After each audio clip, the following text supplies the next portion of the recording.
All right, we're going to work the lower abdominal muscles. We're going to be sitting down.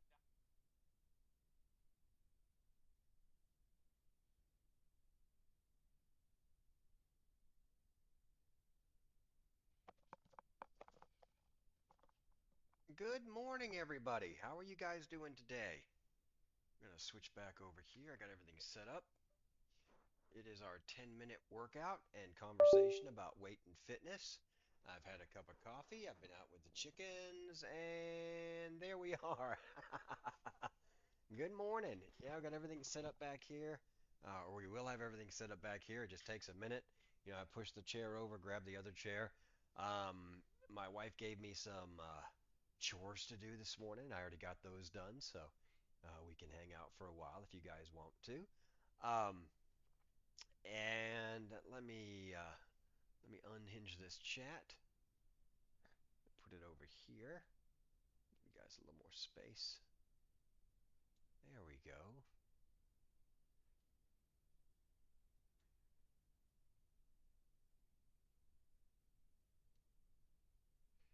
Bring that one in like that. And then you can come out like that. There we go. Now I got both chats on screen. I can see everything. Hopefully I can see the comments. Let's turn on this monitor. All right. Um, it's Tuesday. We are on our 10th workout. Our 10th workout. So if you've been with me for the whole time, you've done 10-minute workouts. That's 100 minutes of workout. That's an hour and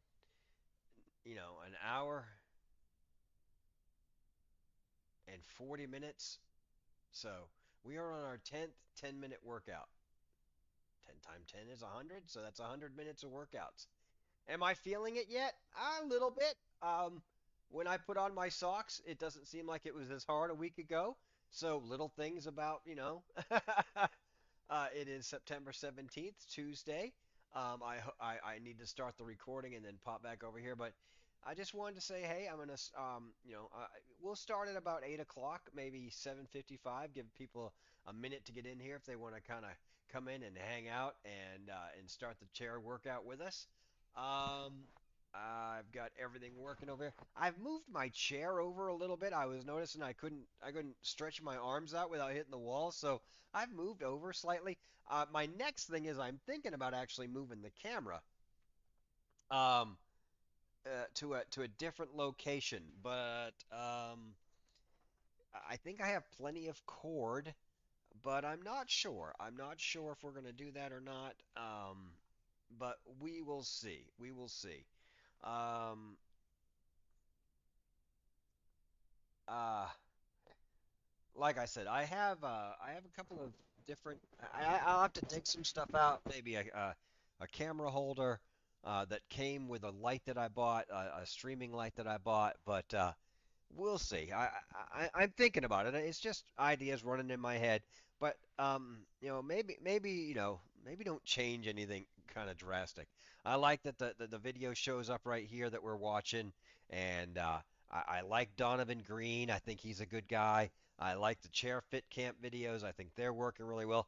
And it's just 10 minutes, so we're not going to get all wrapped up in what it looks like, or, I'm trying not to get in my own head about what it looks like, or, not that I'll get any more, or I just want it to look the best for myself and the best for you. So and because now that I think about it, maybe that's a bad idea, because I want to put the same, I don't want halfway through my montage to change the scene look. So I think that's a bad idea. So I've worked it all out just talking to you, and thank you. And you guys know you are here just to keep me accountable.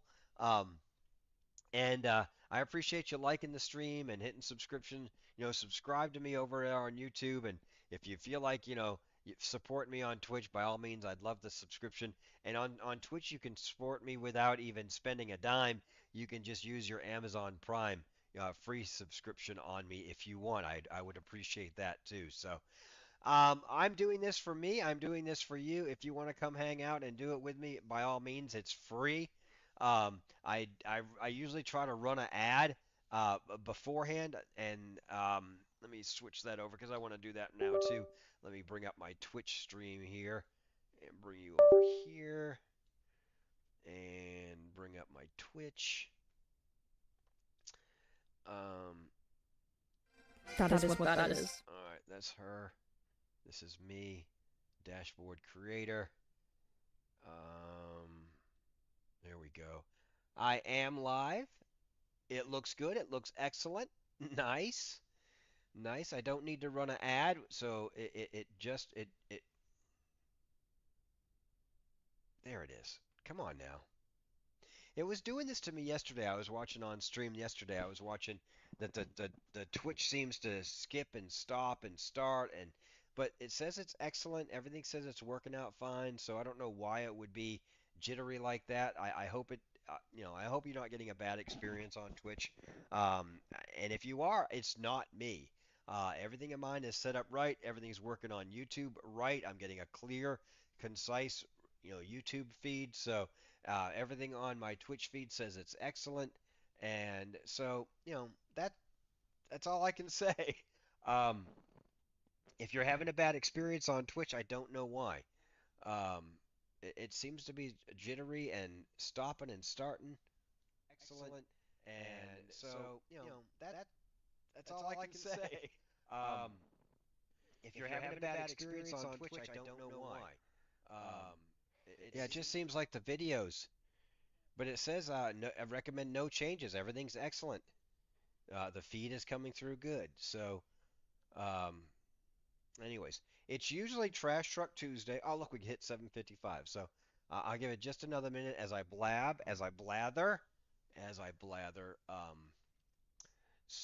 But I don't want to take too much longer. I want to get this over and done with, just like you get on with my day. I don't have to use the restroom right now, and I may in 10 minutes. So, but let's get started. We're giving everybody about 5 minutes to get in here. I said 7:55, and look, it's not been that successful, but as far as viewers.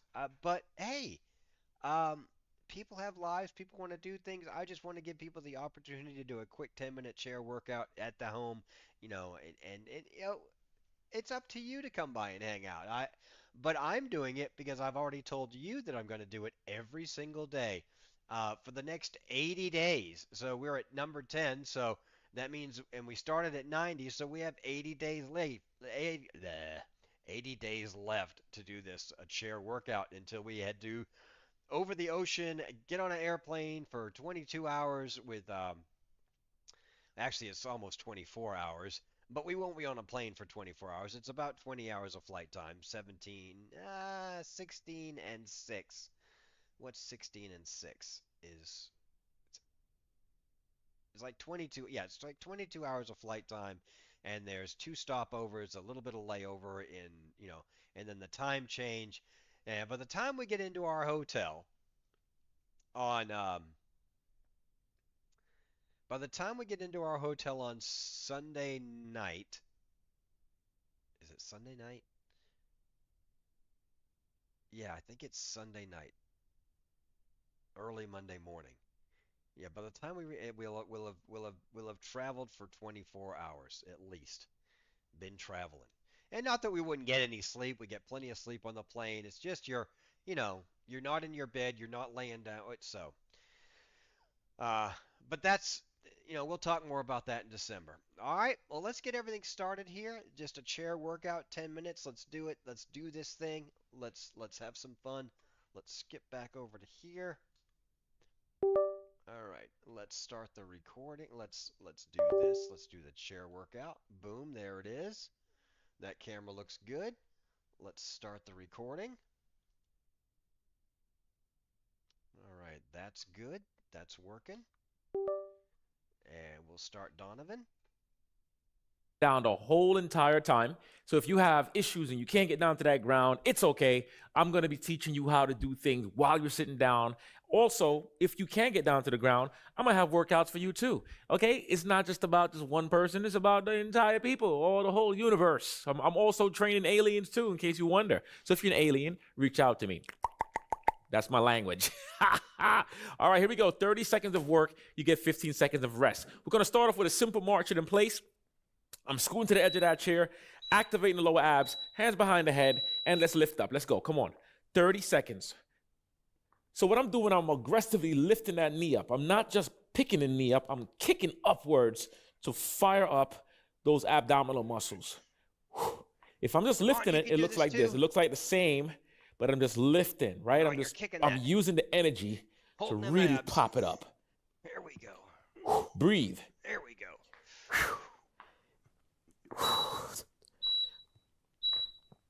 And time. Nice work. We're going to do that again. Remember, keep on focusing on that lift. If that leg lift feels too easy, you're not kicking hard enough. You have to pick it up real quick, all right? Here we go. And let's go again.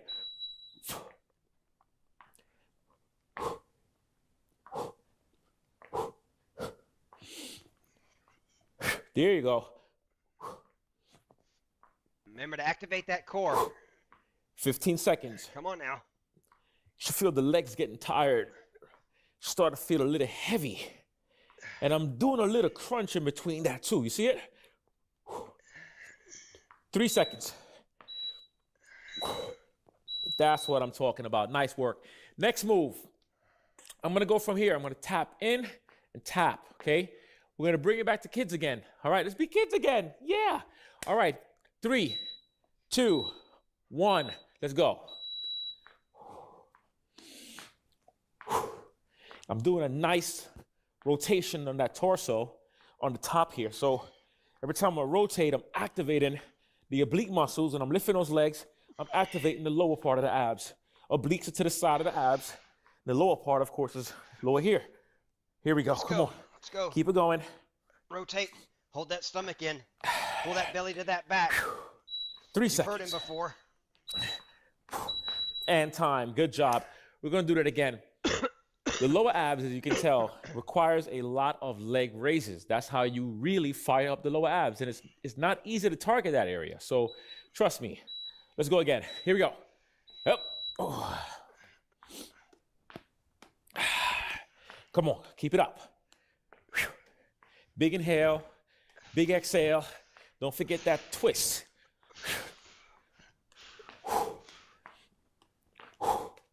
Oh, yeah. Oh, that burns. Why is it burning me so much? Because I'm squeezing those muscles. I'm not here to baby myself. I'm here to work. I don't know about you, but get those legs up higher than that, too. Ah, that's what I'm talking about. Nice work. So we're going to get those legs out now. I'm going to extend the legs out. And I'm going to go 1 and 2, okay? I'm going to lift up as high as I can and then bring them together, then bring them apart. Here we go. I'm lifting up, out, up, 1. Up, out, up, 2. Keep it going. If that's too difficult for you, you can modify right now by just doing 1 and then 2 and then 1 and then 2, okay? If you cannot lift both at the same time. But stay powerful. Do what you can right now. You will get stronger, I promise you. You will get stronger. If you don't get stronger, then you got problems. And time, that's right. I ain't never met nobody who can't get stronger. However, the only reason why you won't get stronger is if you are afraid of challenging yourself. You gotta do it. You gotta do the work. No, don't be afraid. Come on, challenge yourself.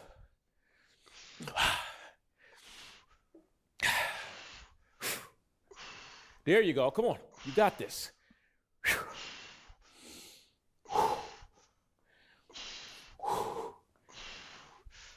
And when I'm going down, if you notice, I'm not slapping down hard. I am. I'm just touching. I'm not smacking my heels into the ground, trying to break my knee. No, controlling. I can't help it. This is a tough one.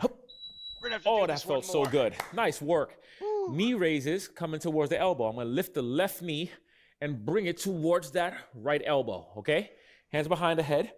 Let's get ready. We're going to go in 3, 2, 1. Let's go. Same side.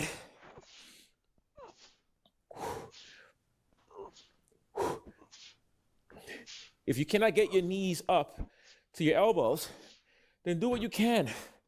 If this is how you're going to modify it, that's fine. Okay, just do what you can. Good. Breathe. 5 seconds. Woo! Put a smile on your face. Oh yeah, put a smile on your face. When you feel that burn, put a smile on your face. Always say, ain't nobody coming when you yell for help anyway. So you can yell, help, scream, help. Ain't nobody coming. Call the cops, call the Army Reserve. They ain't coming. Same side, same thing. Let's go. More squeeze. Give me some more aggression in that lift. Remember how we first started with those knee lifts? And I said, I want you to kick it up, like really power it up. That's what I want you to do here. Feel the effort. Come on. Breathe. Strong breaths. 8 seconds. I'm going aggressive here. That's right. I'm going aggressive, but if you notice, I'm doing a pause in between each rep, right? Yeah. That pause gives me my mind power. It gives me my mind power to get ready to power up again into the next one. So now we're on the other side. Let's go. That's it. You're starting to feel the difference, right? When you put some energy into it. That effort is what makes you stronger. It's what makes you lose those extra unwanted pounds. It's the effort. Come on. Along with a good diet, of course. 4 seconds. 3. Time. Oh, yeah. We're doing it. Enjoy your time of rest. We're going again. Same side, same side. Give me some more energy this time. I know you have some more in that reserve tank. Here we go. Let's go.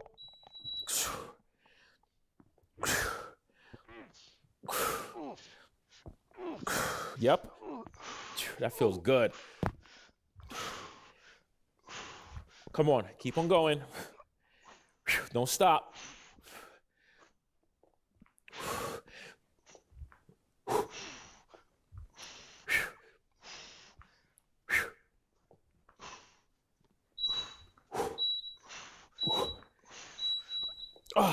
Whew, that felt good. All right, I want you to pretend like you have something in your heels, right? You're gonna use your heels, you're gonna pick those heels up, and you're gonna lift it up and come right back down. If that's too hard, you already know to modify. Use one leg at a time. And we are lifting. If you're really advanced, you don't have to hold on to the back of the chair, okay? You can minimize the rocking, okay? You can put your hands behind the head and lift like that. It's up to you and what feels good to you. If you want to go more, get them up and bring those knees to the elbows. That's going to get you more work.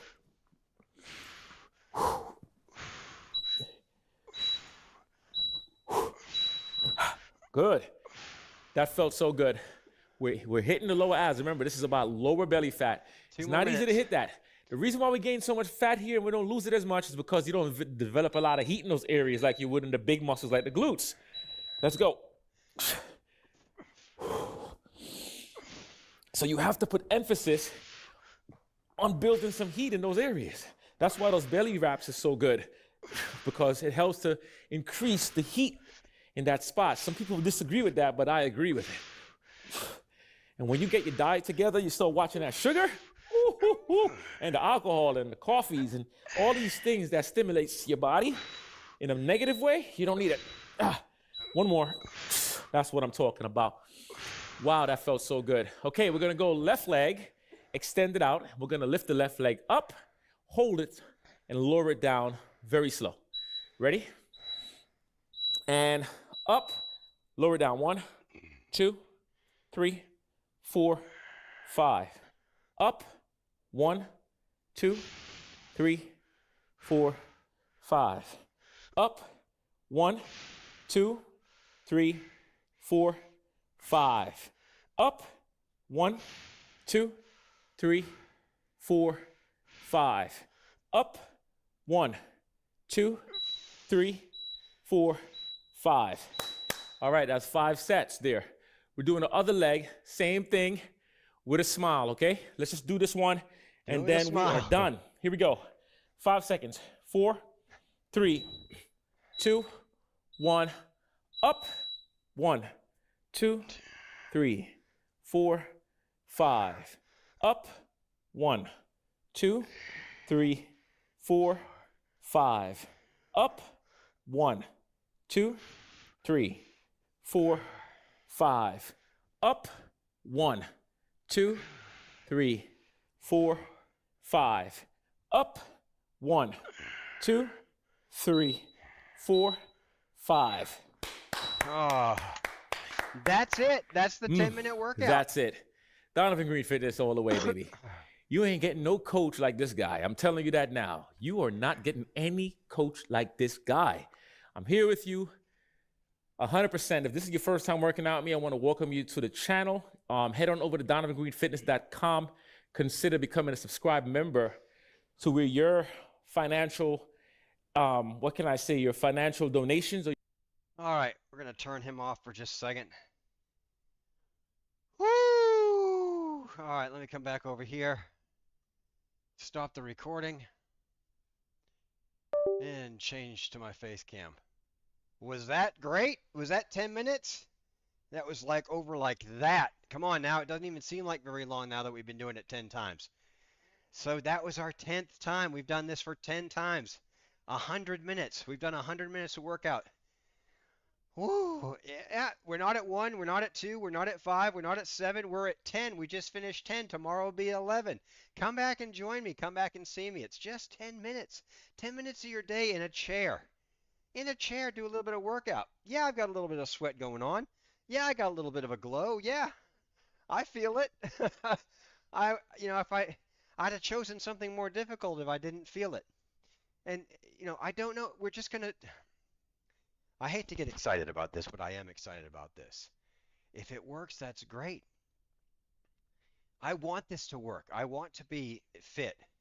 I want these chair workouts to work. I want the hype and I want the things that I see about on Facebook and YouTube and the shorts and stuff. Oh, if you do this, let's see. You're going to watch it 90. We're giving ourselves 90 days of this, not 20 days, not 30 days, not 40 days, not 45 days, not 60 days, 90 days.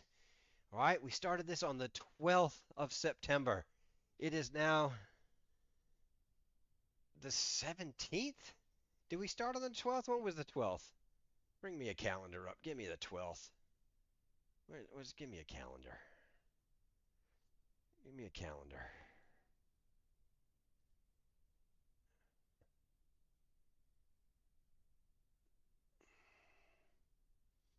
One, two, three, four, five, six, 7.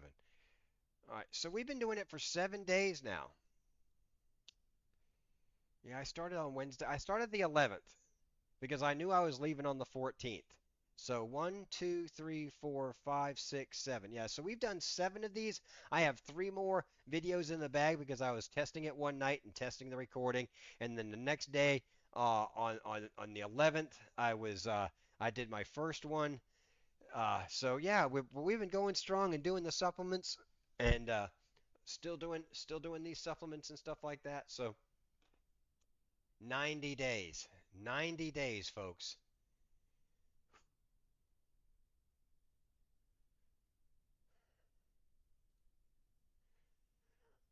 Are you happy? I'm happy. I'm feeling good. I'm feeling refreshed. I'm feeling invigorated. My blood's up. My heart's a little racing. Anyways, it's Trash Truck Tuesday.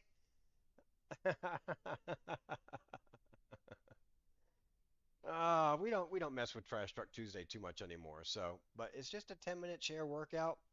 I don't mind staying on longer to talk about this stuff. Um, I don't know why the video is breaking down. Let me do something really quick right here.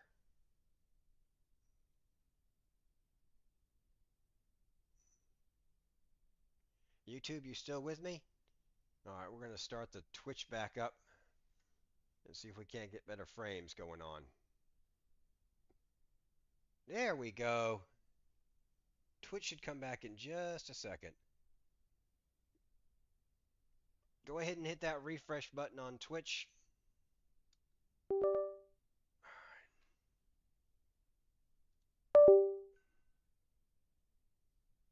There it is.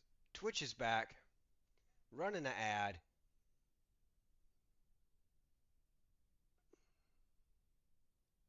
Running an ad. 1, 2, 3. Sounds good. Sounds good. 1, 2, 3. Yeah. Sounds good. Sounds good. All right, we'll turn that off now. All right,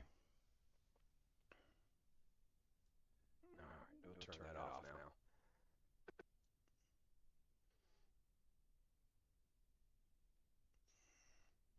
Yeah, I'm not dropping any frames on Twitch. I should have checked that before, maybe restarted it before we started the stream. But hey, now look, everything's good. Both channels are on. No frames dropped on YouTube. No frames dropped on Twitch. Everything seems really good. And another incoming ad break. We're gonna have to snooze that for. Yes. I don't know why we're getting so many ads, but welcome, welcome, welcome, welcome, welcome.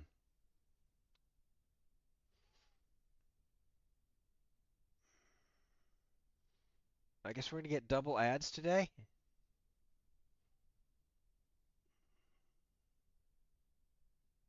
Let's see if it starts again. Maybe it's just messed up.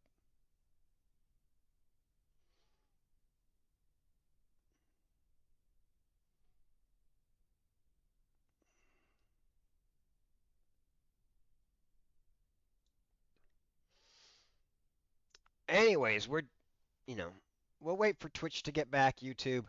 Nothing much going on. What would you like to talk about? What do you want to discuss about this? You want to talk about the water? You want to talk about the supplements? You want to talk about the eating?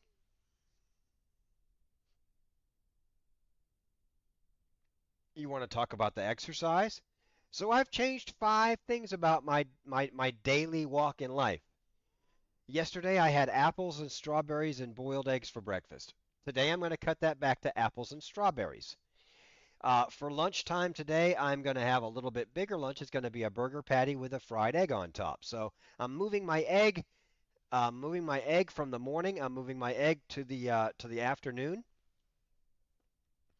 and so, but my portions are going to be it's going to be a 9-ounce patty and some onions and peppers, some little vegetables, and grilled onions and peppers on that, and a piece of and a couple of fried eggs on top of that. So it's a nice meal, but that's it. That'll be it for the rest of the day. I do a little bit of intermittent fasting. I drink plenty of water. I really need to get a bottle of water right now, but I do plenty of water, and it's just I feel better, and I know it's only been 7 days. But you want to talk about the psychology of all this, and what you tell your friends and what you tell yourself, and are we going to talk about the reward system? There's so much to talk about in health and fitness. There's so much to discuss. But I don't want to say the same. If you've already heard some of this stuff, if you don't need to hear it from me again, let me know. I don't mind talking about whatever. I'm in a pretty good mood. Um, I've done the chicken thing today. We've already done the chicken thing. Um,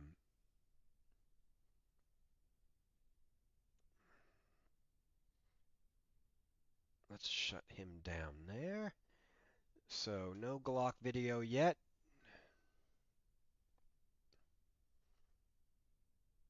I eat day and night to lose what I eat day and night to lose weight.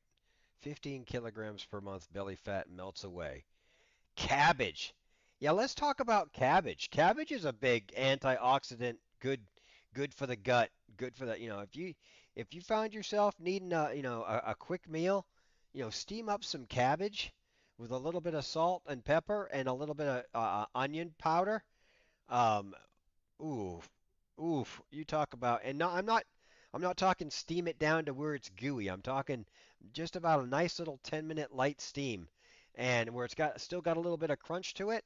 Maybe add some burger to that, and maybe a can of tomatoes. Oh, you're talking about, man, it's a good meal. It's really a good meal. Sliced cabbage, good ground beef, and or grain ground beef. Put that all together, and then add a can of tomatoes, and stir fry that for about another 10 minutes.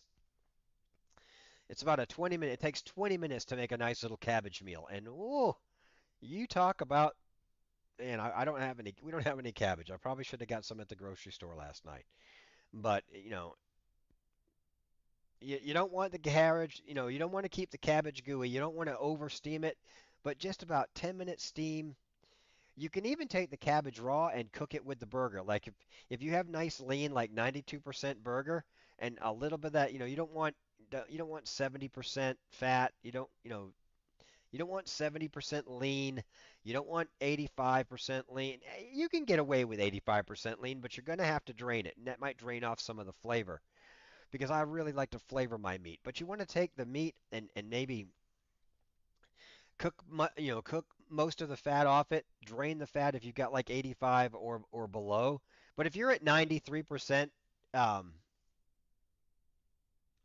93% lean hamburger, you can cook it with the cabbage. Just throw the hamburger in, throw your onions, throw your peppers in there, and while that's cooking, then slice your cabbage real good, nice long strips of cabbage, nice thin little, and then I'll put that, and then put the cover on it, and then at the very end, maybe add a can of tomatoes. Let all that, oh my goodness, when you stir all that up together and put it in a bowl, you've got a great meal that took you about 25 minutes to prepare.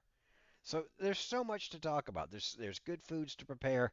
There's burgers, there's naked burgers with egg, there's fruit, there's vegetables, there's steamed carrots with steamed broth. You just do a vegetable boil for a meal. Do some carrots, do some broccoli, do some zucchini, um, maybe an ear of corn, and just do, instead of having any, protein, well, maybe if you had protein for lunch, or you had a very light lunch, or you've skipped lunch, well, then, it's okay one day a meal, one meal can be just vegetables. Good high antioxidant, good for the gut, good to, just good vegetables. And another good thing, not that you have this problem, and I don't like to get grotesque or anything like that, but if the less you eat, the less time you spend on the toilet. The more of the nutrients and everything that gets put into your body to sustain your body and sustain your brain and sustain your natural organs and everything running right, if the more that there's going to be some waste, of course, but the less you put into your body, the less waste you're going to have, okay? Now, the more water you drink, the more times you're going to go to the bathroom. But that's help that helps with moving those toxins, moving that fat. When I was really, back in 2019, when I was losing a lot of weight, one of the things I would say in some of my testimonials was, I know you go to the bathroom a lot, but every time you go to the bathroom thinking about losing, think about losing 2 or 3 grams. It won't feel so bad to go to the restroom when you know that maybe 2 or 3 grams of fat is coming out. You know, you're actually peeing some of your fat out because you're drinking so much water, you're breaking everything down. But the fat has to release somehow. It releases through the body, it releases through your sweat, it releases through your urine output, it releases through your defecation. So not to get all gross, but we're all, I hope we're all adults here. This is an over 18 thing, and we all do those things. We all pee and poop and sweat. So where do you think the fat? How do you think the fat burns out? Your body burns it in energy, and energy consume and energy takes, heat and releases heat. When you create energy, you get heat, and when you release the heat, your body sweats. When you release your urine, your body, so you are in fact, I can't say in fact, but you are releasing fat molecules. It's got to come out, unless you go to a doctor and somebody cuts it out, and I don't think that's healthy either. So.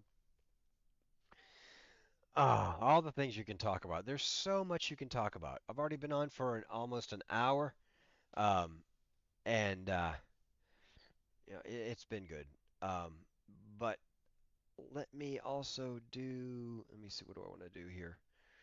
Um, Twitter is a mess this morning. Twitter's just an absolute mess.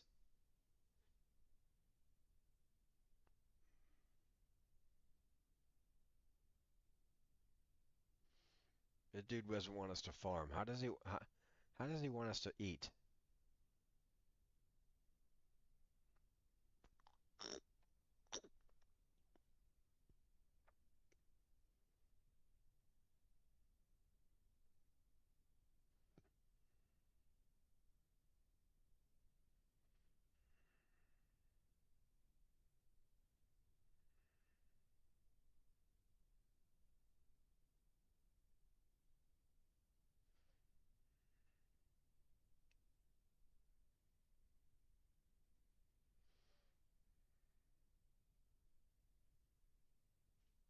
Governor Ron DeSantis holds a press conference about the assassination attempt on former President Trump.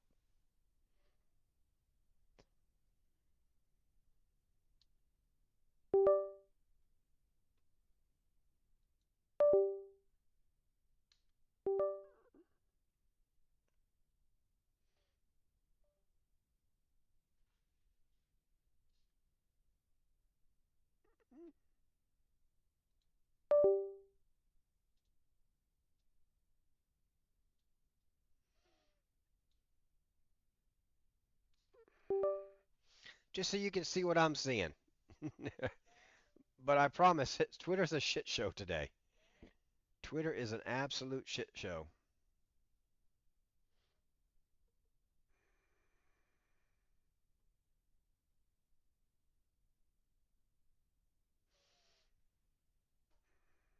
Swamp in Washington, D.C.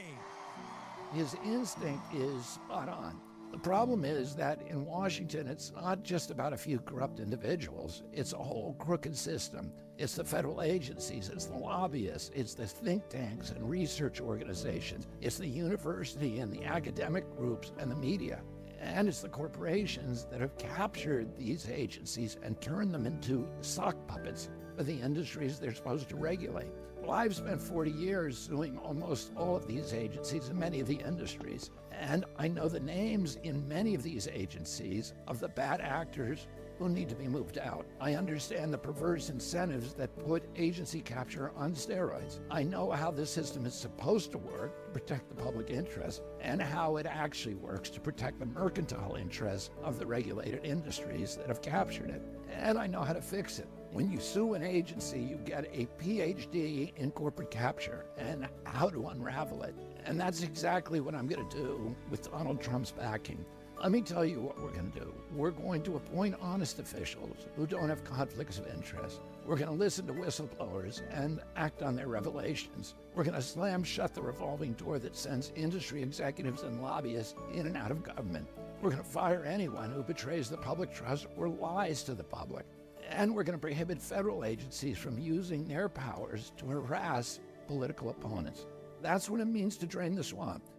One of my priorities in Washington will be to make sure that President Trump can follow through on his promise and return us to a government of the people and to make America healthy again.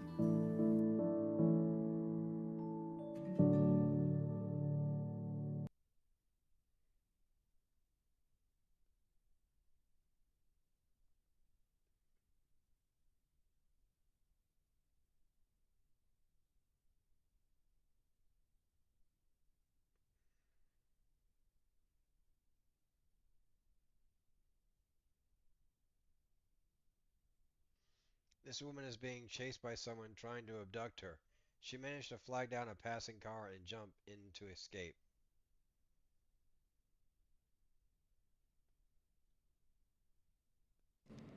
Yeah. That's why I was running. It doesn't matter. I got his license plate number. I have everything on camera. Now I have everything on camera. Babe, he literally, okay, so he went in front and like we almost hit him. What? Oh my fucking god, like he followed me or some shit. Is he following? I don't know, he's following us. I'm fucking scared! Oh my fucking god! Oh my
fucking god. Harbor. Harbor. My Jack in the Box. I know where we're at.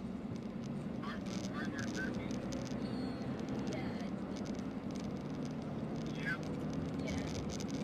Is it? Yeah. Go to a big gas station. He's driving crazy. He's driving fucking crazy.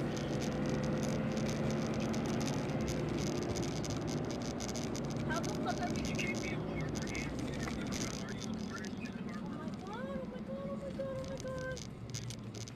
That's him? Oh, we're good, yeah. Go fucking hide somewhere, like turn in somewhere because.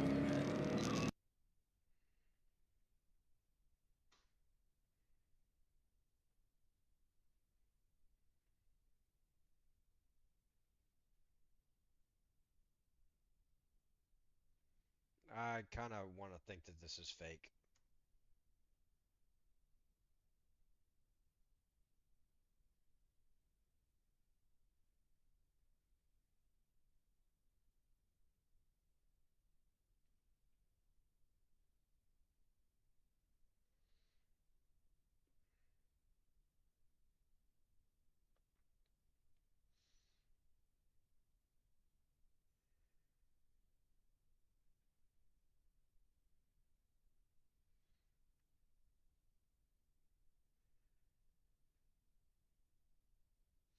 I'll take 7.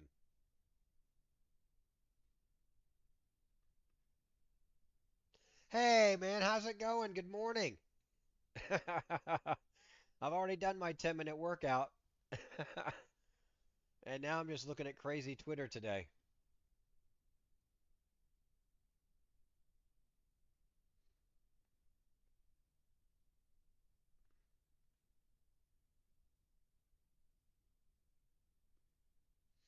Everybody has a story, and usually before you can start doing anything with them, they have to tell you their story.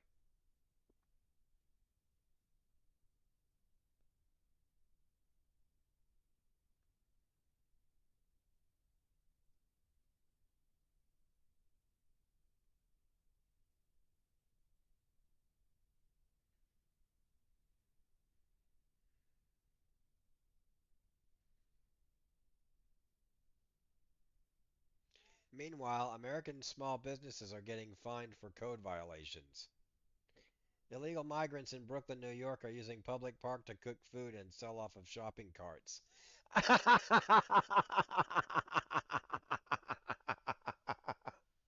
He is dead ass cooking off his shopping cart. They got chicken and shit. Yo, they do not play over here. You hear me? Check this shit out. He is dead cooking off his. They are cooking out in this park, y'all. Check this shit out. He is dead ass cooking off his shopping cart. They got chicken. Wow. Wow. It's like they came out of the streets of Thailand or something.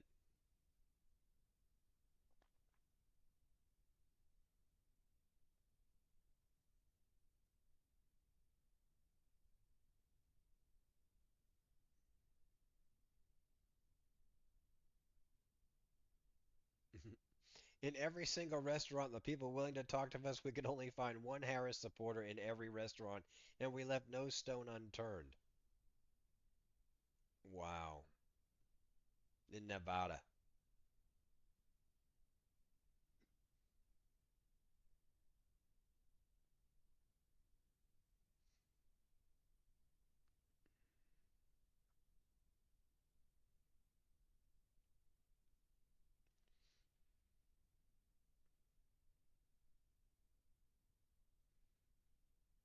Does that mean that I can become the President of the United States?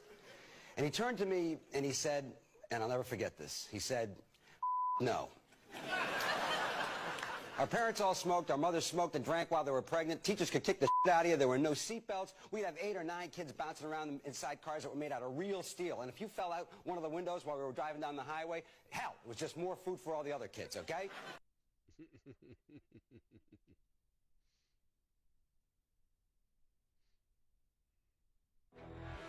I wanted to just say, listen, I'm really sorry that this is going on and it's being dealt with this way. Not because I'm in favor of his politics or what he says. I criticize him all the time. That's my job. And he deserves it. But he doesn't deserve this. A guy pointing an AK-47 at him while he's playing golf? And we take solace in the fact that the guy didn't get any rounds off. If I had been through what that guy's been through in the last 2 months, you would not know where I am. You would never see me on TV again. No way I would do that. I don't know how he does it.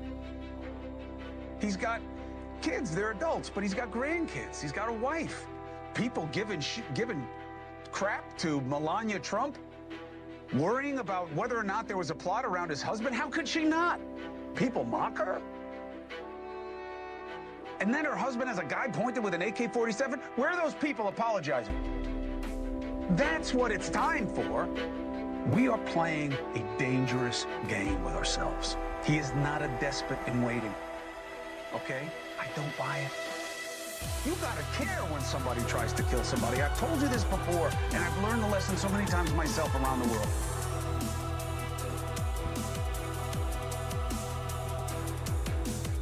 Either you care when anyone is hurt, or you'll never really care about anyone being hurt.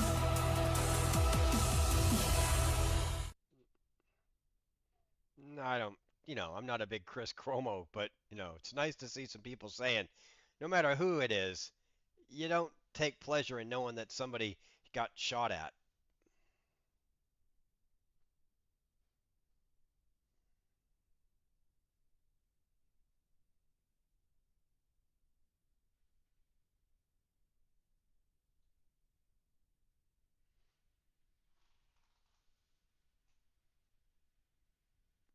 If you voted for Biden, follow me to the pump because you're paying. Oh.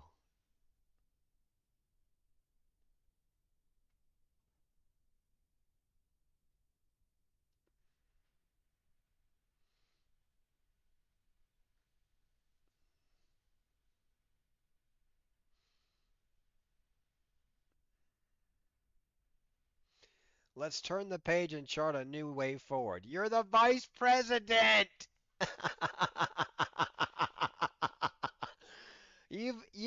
Come on, let's not act like she's just starting a job tomorrow. She's like the assistant manager of a Burger King saying, "Oh, we're going to make the burgers better now that the manager's gone." What?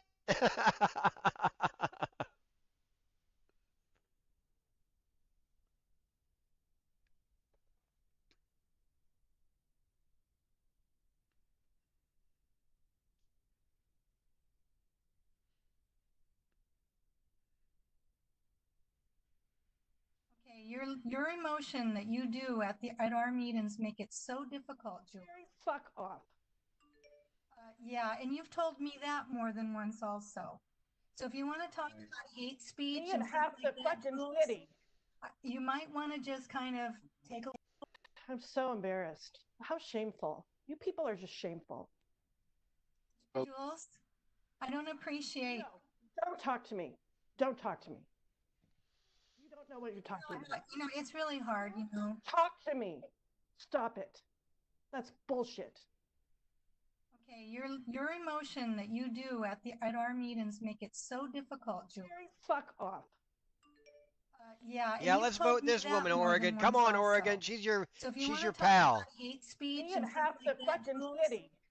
You might want to just kind of take a look in the mirror. Shut up. There you go again.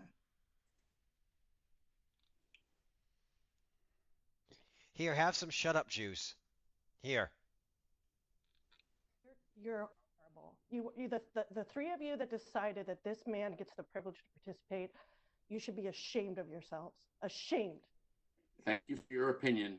You expressed it. You know what? Fuck off. You too, Rich. Fuck off. You're very unprofessional. You shouldn't be a counselor with that attitude. I'm sorry. It's very demeaning to everybody else and disrespectful, even because we disagree with you. So talk about our rules of civility. Yes, Mayor. We need to have a group process. We have to have some ground rules here about acceptable behavior. This is not the first time I've been told to fuck off by that person.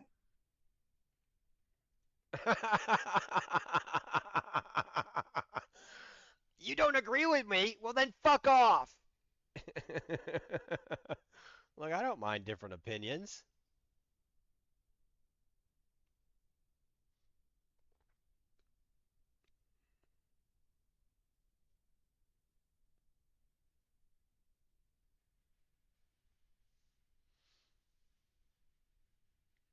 If we could just jail Trump, get rid of MAGA, end the Electoral College, stack the Supreme Court, ban voter ID, and censor free speech, we could save democracy.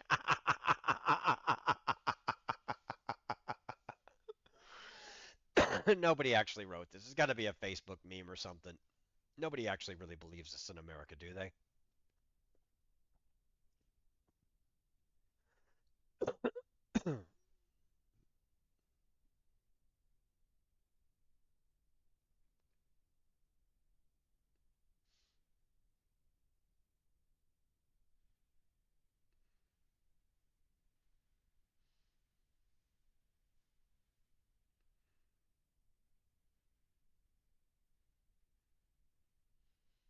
Tree crashes down on Little League players during a game.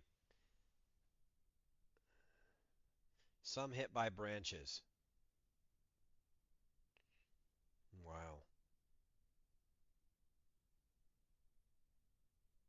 Getting answers to how.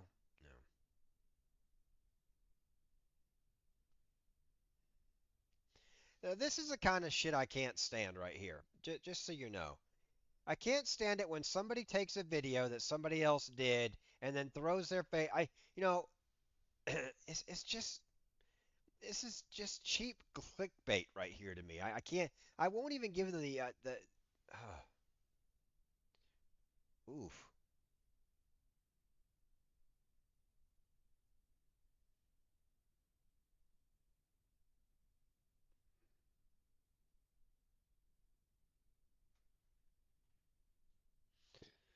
How do you know that your neighbor's been dead in his house for 3 weeks? Yeah, the flies. That would do it.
That's Trash Truck Tuesday right there for you.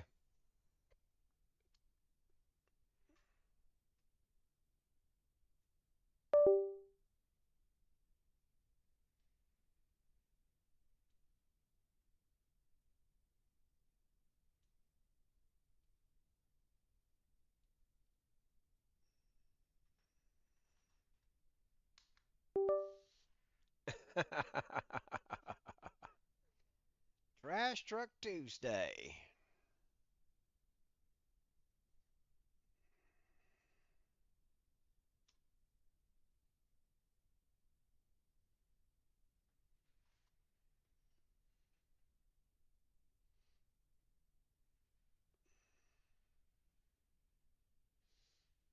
Oh man. I can get you some sound probably too. Hold on.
There. That's what it sounds like at my house right now. You can hear the trash truck when it comes.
I'm back.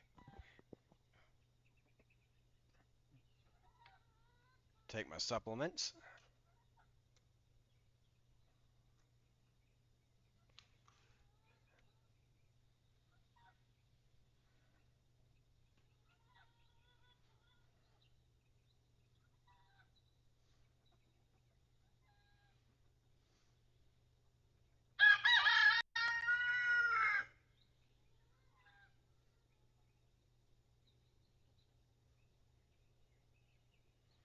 All right, I'm back. I'm back. Got some water.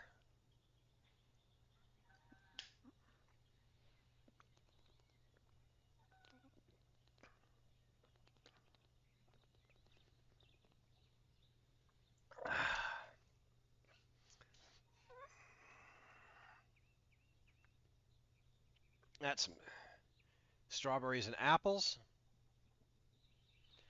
Delicious, delicious strawberries and apple slices with cinnamon and butter. Mm. Good food can be delicious.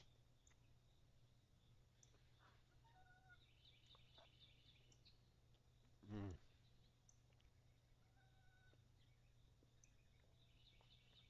The cinnamon really makes it pop.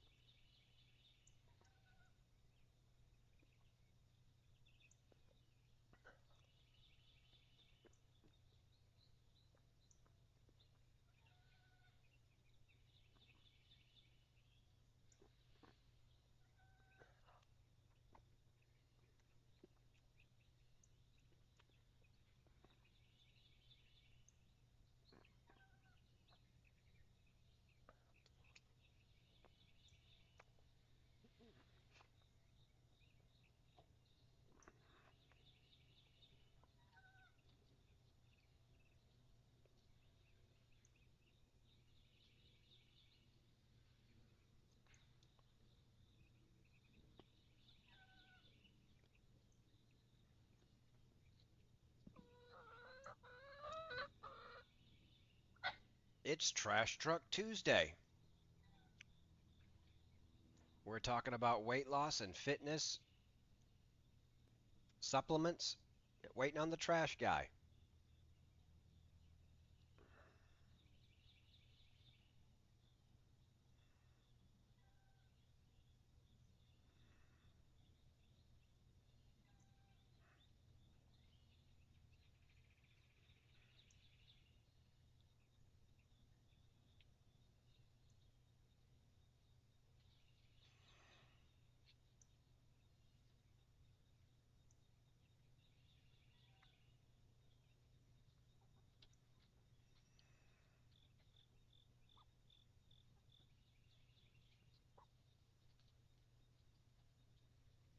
All right. We change that.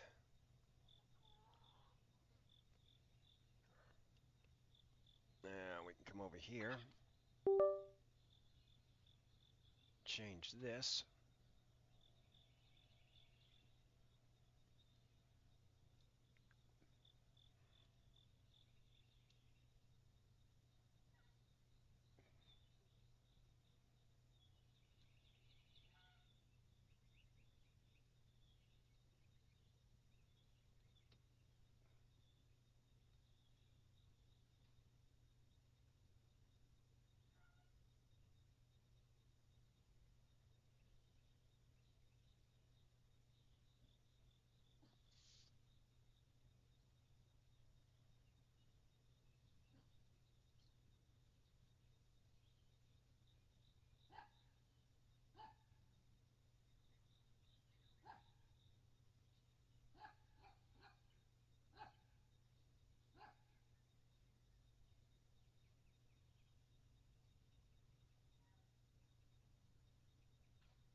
There we go.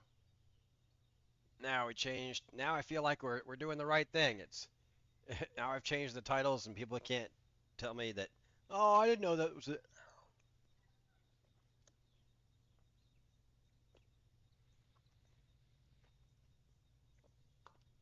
Right now I'm eating apples and strawberries.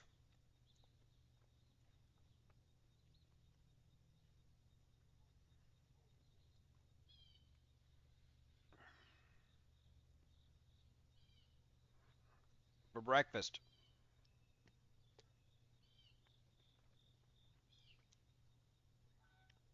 One small apple and about 4 ounces of strawberries.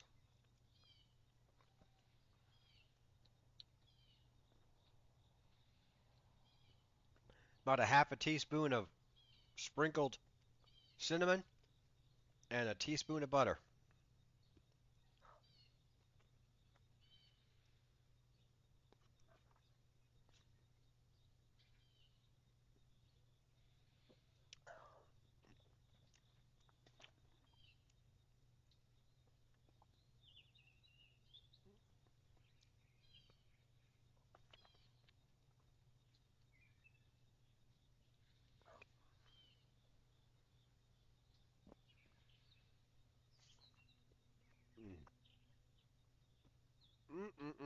That is good.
I don't know when the trash truck's going to be here. I really don't. Should I play some 7 Days to Die?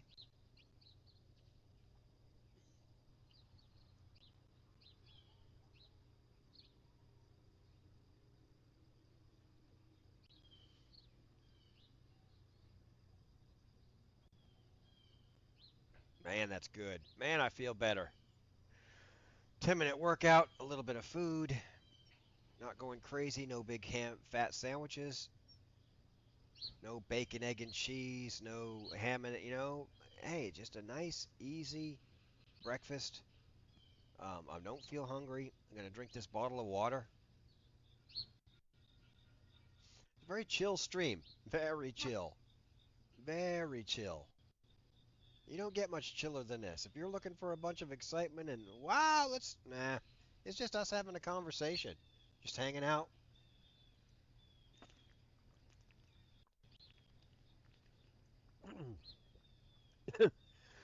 I'm such a shitty streamer, I can't even get.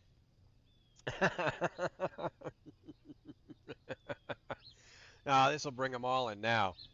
I can't even get graphic designers to say hi. I should make a tweet about that.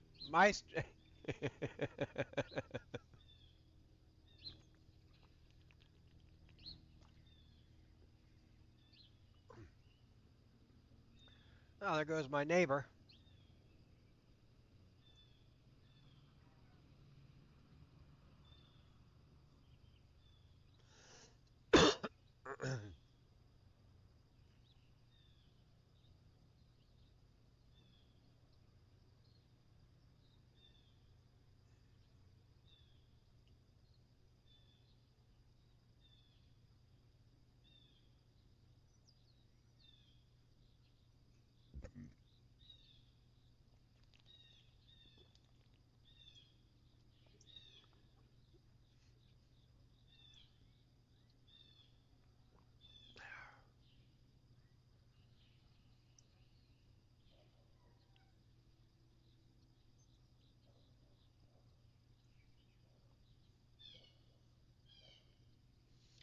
Let me tell you a little bit about Call of Duty and how I feel about it. Until we get Season 6, I don't even feel like playing Call of Duty right now.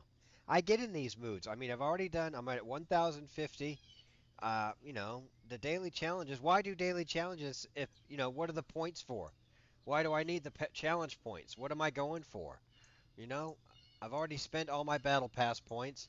I've already spent all my Call of Duty points because I can't transfer it over. So until Season 6 drops, I don't even know if I want to do Call of Duty Wednesdays. It's just a point in the stream that's just kind of, so we're going to do Trash Truck Tuesday again. Just coffee and conversation. But, improve the stream.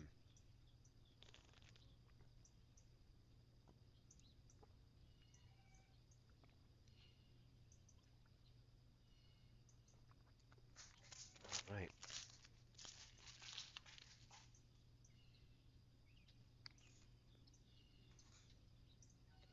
That's breakfast and a bottle of water. So I've had 2 bottles of water and a cup of coffee today. So that's pretty good. 32 ounces of water and 9 ounces of coffee, 10 ounces of coffee. So far 42 ounces of liquid. I want to get 1 more bottle of water in before the end of the day.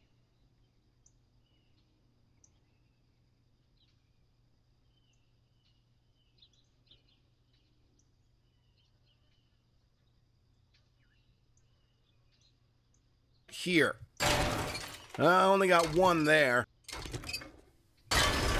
I got 2 mechanical parts from that, and there's another one right here. I only got 1 there. Oh, I'm getting them from this exhaust fan. I didn't know you can get mechanical parts from these. I thought it was just electrical parts. Electrical parts. Electrical parts. I need 1 more. There it is.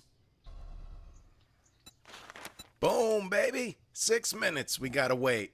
I got nothing but time right now. What's up, everyone? Glock9 here, and welcome back to Nightcrawler. It is almost the night of day 8. I do have some skill points to spend.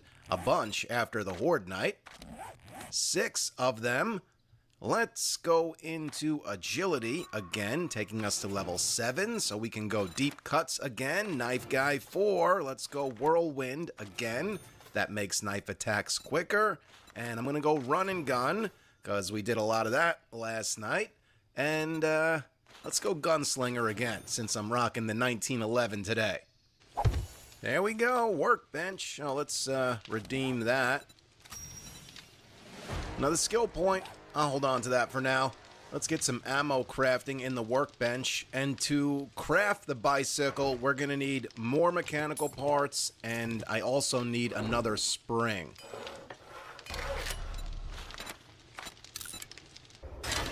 Three more mechanical parts right there. I forgot about that exhaust fan. Let's grab the materials we're going to need out of here. Leather and duct tape. Oh, and pipes. Okay. Let's craft the chassis. And now to craft the handlebars, we need another spring and another mechanical part. And then we're going to need another mechanical part to craft the actual bicycle. So we need 2 mechanical parts and a spring. We can get that right outside. Can we get mechanical parts from news dispensers? Probably. I don't think we can get springs from them, though. If we can't, there's a vending machine right across the street that doesn't work. We can take that thing apart. We'll get what we need. We'll get back down here. We'll finish crafting the bicycle. And that's going to cost us a little time, but it'll save us time overall because we got a pretty far journey that we're taking today. And having a bicycle for that journey will be much better than walking. So I'd rather take an hour out of our night getting the bicycle crafted. It'll save us that time on the road. So we just got to wait a few seconds here for nightfall to officially be upon us. Come on, let's go. Okay. We're going to start with these news dispensers because maybe we can get a spring out of these. Let's see. Nope. just a mechanical part. Oh, there's a shopping cart right there we can get a mechanical part from. I only need 2 of them, though.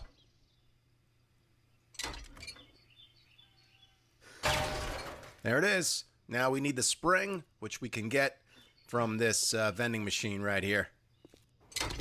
There it is. Bam, handlebars. Let's put this other stuff away. We're not going to need it. Oh, we are going to need 1 mechanical part. And we're going to need 2 wheels. Got a cop come to see us. He's going to have to wait a second. I want to get this bike crafting first. It's going to take another 30 seconds. Here we go. Fuck off.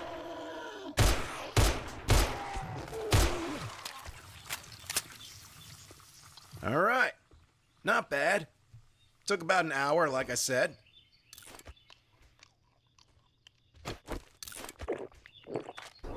And we're off. Look at that, baby. Finally got some wheels. It's not as fast as I would like, but much faster than walking around. Let's stop and check this. We can fall from farther if we have 5,000 dukes or more on us. Let's stop and get this. I probably should just head straight for the drop, but I can't help myself. I'm gonna stop here too. Okay. We'll put that mod on the bow. Forge ahead, and we might as well take the stone. We're gonna get more stone when we dig up the treasure. That's stop number 2. So first, let's go get the drop that came in. Then we're gonna go dig up the treasure. Then we're gonna go to Joel's and grab that antibiotic that he had that I didn't buy. There's a werewolf right here. You just be a good boy. You stay right there while I get the newspapers out of here. I don't want the paper. You can have that. All right, let's roll. So, if you saw the last episode, you know that we cannot go see the trader on Horde Night. Right. Even at 4 in the morning when he's supposed to open, the game just won't let us do it. It kicks us out. But I still kind of like the idea of cruising the bike around on Horde Night, not to just run away from the Horde, but to go looting with the Horde on our tail, which is definitely more dangerous than just staying at the base and holding that down. But I think what we'll do is hold down the base for a little bit, just like we did last night. Screw it. Got a dog. He dead. Shit. Come on. All right. So just like we did last night, fight the Horde for a little bit at the base, and then we hit the street with the bike and go looting. I mean, what the hell? It's Nightcrawler. Who goes looting on Horde Night? We do. Why not, right? With the bike, it'll be less dangerous, because if an area gets just way too crazy, we can always just hop on the bike and be out. We'll see. It's risk versus reward, right? Yeah, it's going to be dangerous, but we'll get loot. So, yay. Let me just see what I got from that drop real quick. Nerd gloves, intellect weapon damage. We'll sell those. I'm not going to use an intellect weapon. We got a ranged mods bundle. We'll open that later. We can open this now.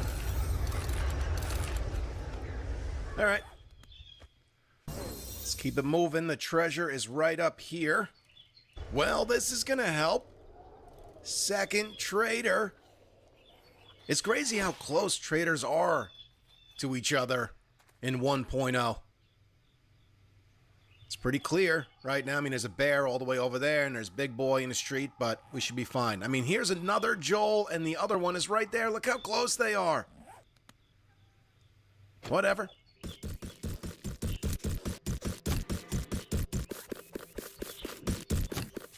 Here we are now. I have one lockpick. Let's give it a try. Sometimes This game beats me down, and sometimes it just lobs me an easy pitch right down the center. Come on, baby. This is it. Right here. This is one of those pitches. Oh, sweet. Yes. Ooh, what is that? A Sturm rifle? That's a machine gun, right? Of course it is. It's got to be considered a machine gun. That's no sniper rifle.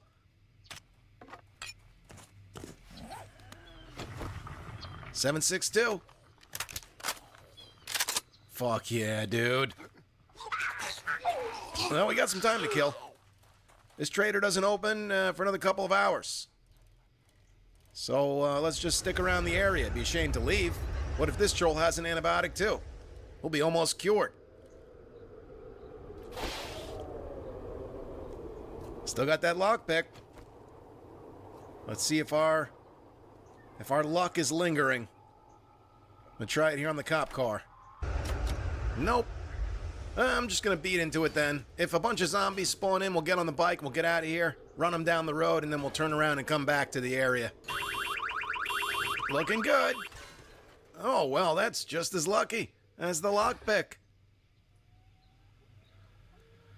Give me a whole bunch of ammo. And a hunting rifle, which I will sell. I'm gonna sell this. And that's it. I'm gonna sell this mod too. Can't put that on a knife. I don't remember exactly where the main stash is here. I think it's through this building right there. Got a cop walking around. I'm just gonna go into the lobby. There'll be some books in there and a wall safe, I believe.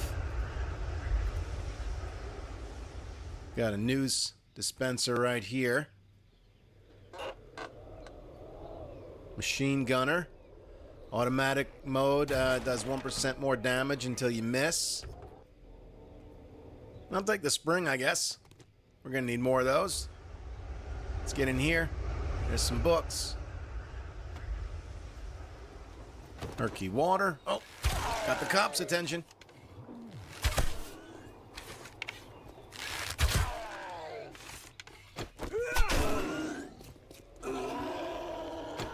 We'll just get him mad and let him blow up. Oh, I missed that shot. Gotta be careful he doesn't blow this car up with his puke.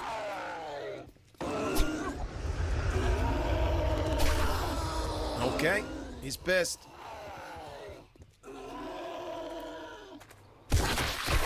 Oh, you didn't blow the car up? That's surprising. A little bit of iron. Let's get in here now. Grab the chairs for wood, and how you doing, little fella? That was easy. Oh, got another one. Good on the paper. Muzzle brake mod. Close that. A little money in cash.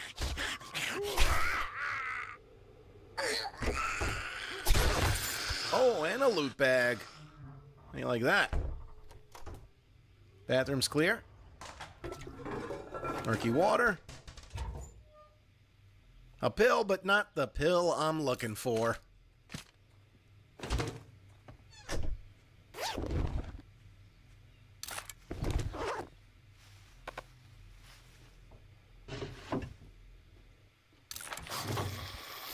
We got another zombie behind that door. Get this chair out of the way. We're pretty loaded up here. I guess we can eat the one piece of cornmeal, get that out of here.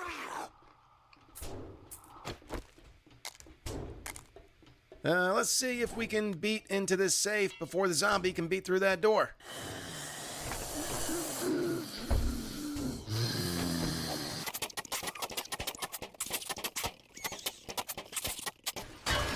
We did it. For a shotgun choke mod. Let's sell that too. Alright, let's get out of here. Trader will be opening up in no time. Egg.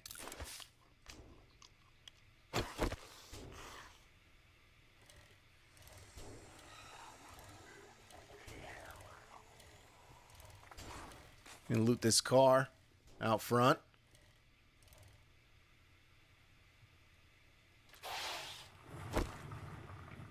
Got a bird nest here. Let's see if there's another egg inside. Nope. Can't take either of those things. Come on, 4:05 should be the time.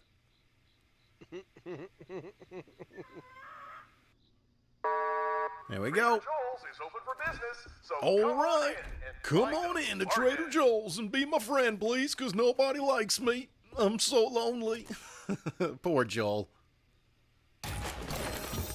I'm not going to go crazy looting this place, but let's check his destroyed workstations. We could maybe get some Forged Ahead books. It's possible we could pull an antibiotic from the destroyed chem station. I'll come back for that concrete mix once I sell a bunch of shit. Come back for the Forged Iron, too. Nope. No antibiotic there. Let's see if Joel has one. What's up, buddy? Read that. Read that. Remember that satisfaction is always guaranteed. Oh, I'll remember that. Right when I'm done robbing you. I forgot to check this area at the other Joel's as well. So we'll do that when we go see him. Food. Medical supplies. Come on. Son of a bitch.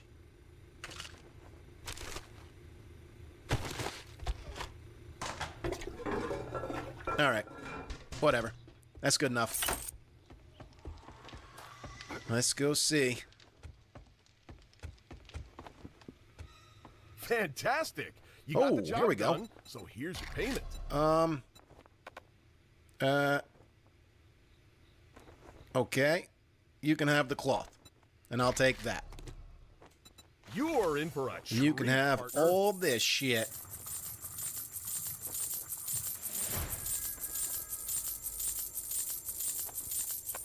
Oh, didn't want the pickaxe. Maybe the other Joel will want it. Got a good amount of money. Almost 4,300 bucks. No help in the antibiotic department. Vehicle books, I'll take those. Forge Ahead. We already got the workbench. I'm not going to buy those. I'm going to hold on to my money.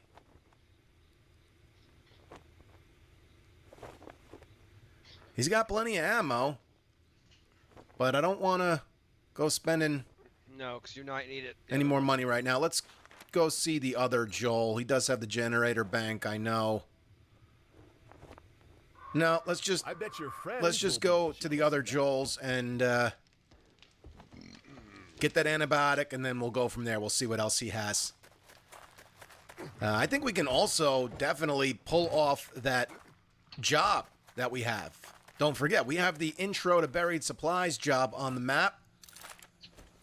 And with the bike, it's only 5 in the morning. We can definitely pull that off, and then we can take a real job.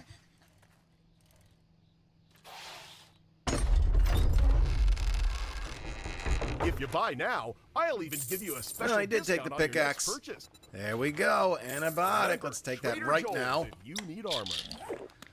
I wish the other Joel would have had one too. That would have been Trader great. Joel's has got the gear to Wouldn't have make it healed us happen. completely, but would have got us real close. He restocks on day 10, and usually they restock the same shit they always have. So he should have another antibiotic on day 10, hopefully. The little luck, maybe the other one will too. Yeah, might as well buy all the grenades. Oh, All right. Thank you. I Let's, needed a sale after dealing rob with this doctors dude. and talkers all day. And get out of here. Go do that job for him. Find more medical supplies and loot. That's exactly what we need. Minor gloves or block damage. I think I already have minor gloves. Eat that. Take the murky water. Come on, please. Give me something. Well, I mean, that's something. I should have been more specific. All right, let's roll. Now this is going to be much easier than that treasure. because this is the intro to Buried Supplies, so look how small the circle is.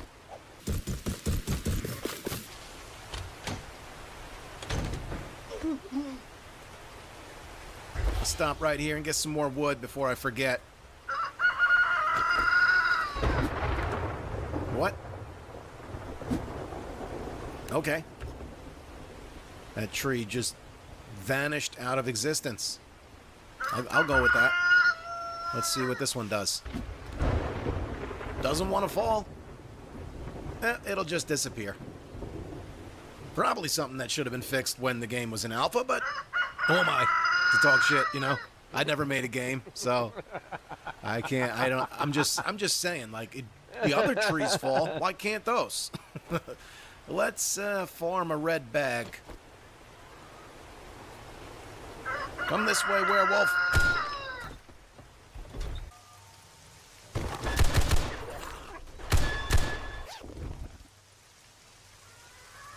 AP robotic turret ammo, enforcer shoes. Those increase run speed. Of course I would find those once I have a bicycle.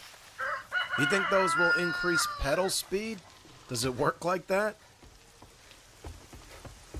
Armor is selling What's like my hotline. reward, You knew I bitch? picked the Oh yeah, right that's person right. for the job. Well, we'll do the pipe machine gun bundle because we'll get a little more 7.62 If you ammo buy out of now, that. I'll even give you a special discount on I your don't next have purchase. anything I want to sell.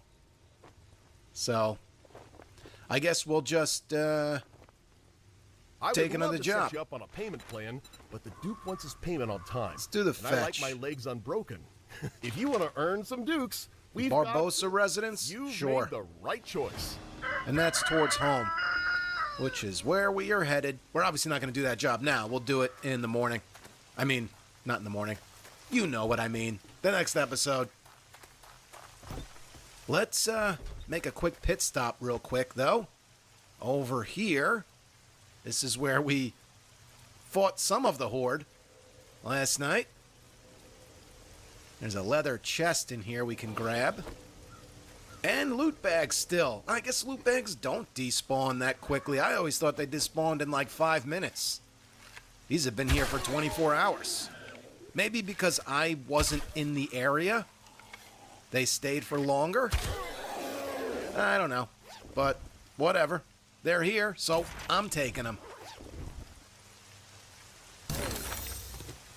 Better put some stuff in the bike.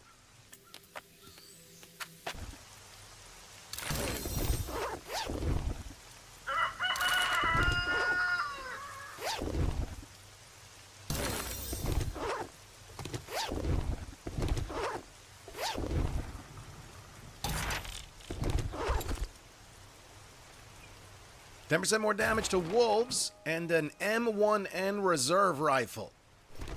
Cutting it pretty close here. Home is right on the other side of this building. We never would have made it if we didn't have a bike. No way. Whoops. Here we are, baby. Ow. Just park it there for now. Come on, lady, I'm down here.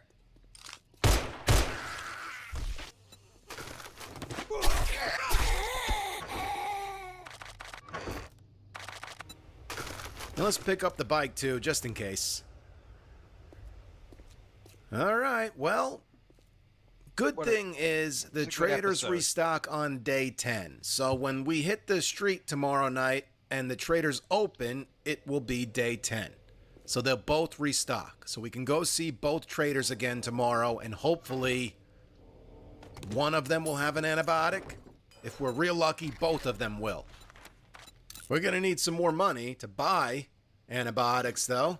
So I'm going to go through all my stuff and see what we can sell. I kind of don't want to sell that rifle we just picked up, the M1N. It's a sniper rifle, and we're going machine gunner. But I still would like to try it out a little bit before we sell it. So maybe we'll just take it with us. We'll try it out a few times, and then we'll sell it to Joel. Because the first thing we're going to do is that job we took. Because we can't just go right to the trader anyway. They don't open until 4 o'clock. This thing is pretty sweet, though. It's nice that we found this. We're looking pretty good. Other than the infection. we're looking great, other than the infection, to tell you the truth. So yeah, tomorrow we'll head down here. We'll do this fetch quest. And then by the time we get that done, Joel should be open. So we'll do the fetch, go see Joel, then go see the other Joel. And then from there, I don't know, we'll see what time it is. We do still have this poppin' pills marked on the map up here. And someone said that I rode past another poppin' pills when I was headed in this direction.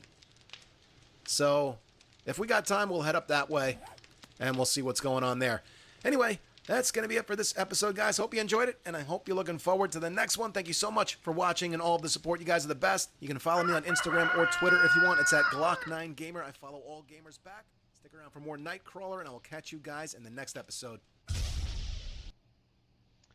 Well, that'll probably get me a copyright strike, because that's what happens every time I watch a Glock video on stream. But, you know, it was worth it.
Hey everyone. I'm Edwin, a sweet...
So if you had to choose one.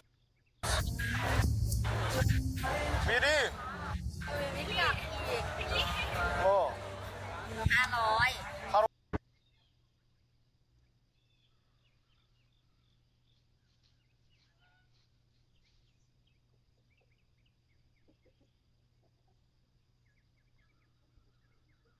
Well, succumbit is what you will consider to be.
a look? Good quality?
Oh.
That's my hotel right there.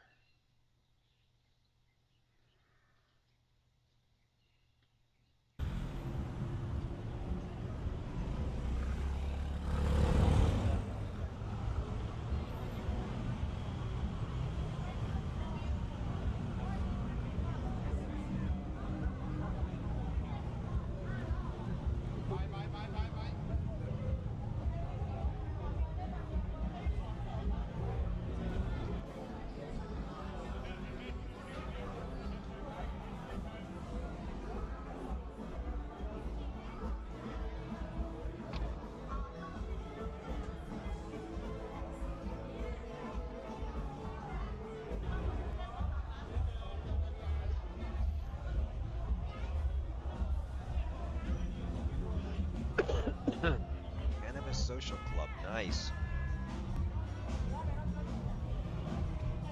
San Jose.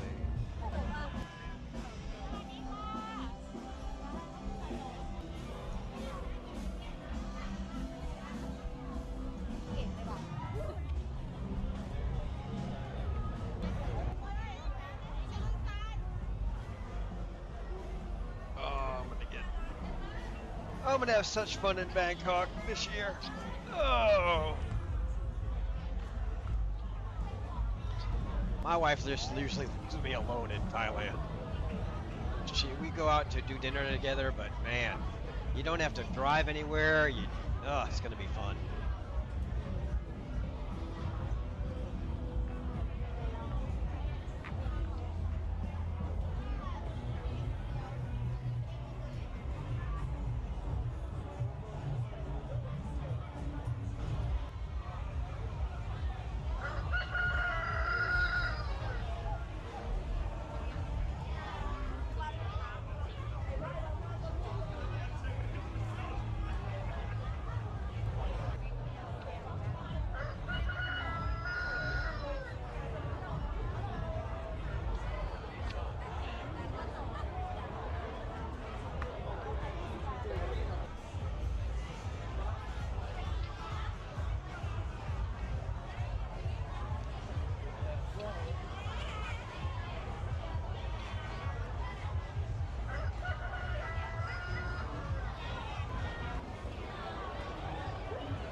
Welcome! Welcome! Hello, welcome!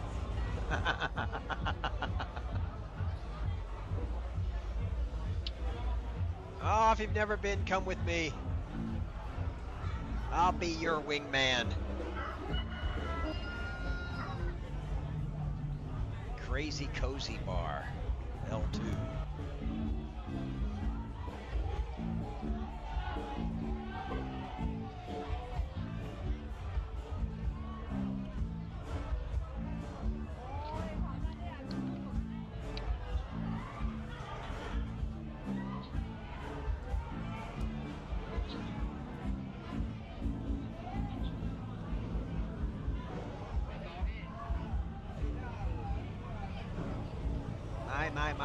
My. Soy Bit, Soy 23.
The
Clubhouse Sports Bar.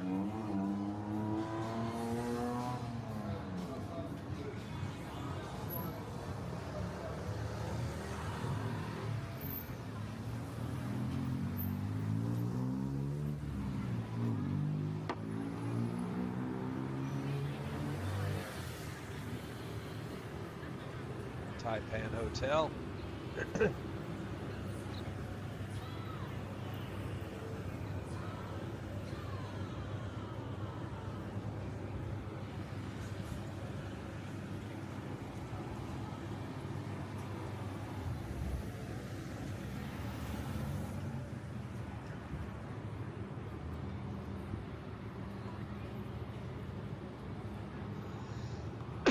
Grand Asok Hilton. It's a nice. That's a nice hotel too.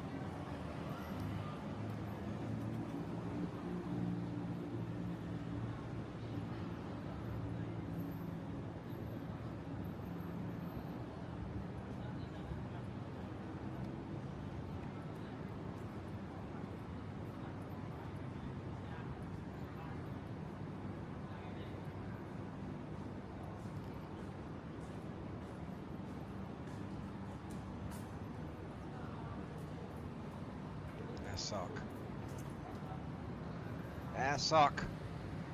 Getting to my hotel now. I know you guys can't see this, but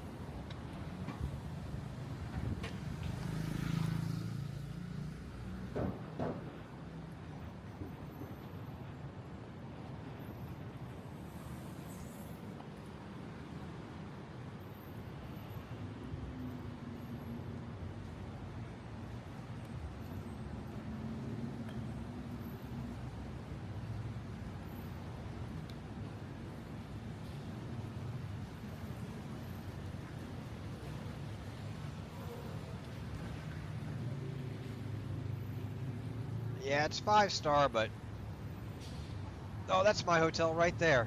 There we go.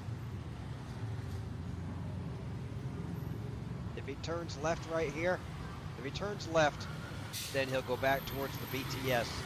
He's on the other side of the BTS now, I'm pretty sure. Turn left, turn left.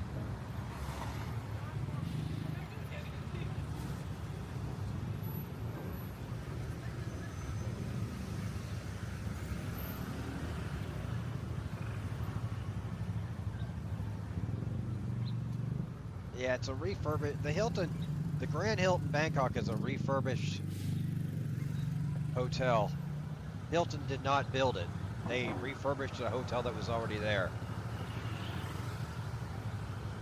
Terminal 21 Hotel.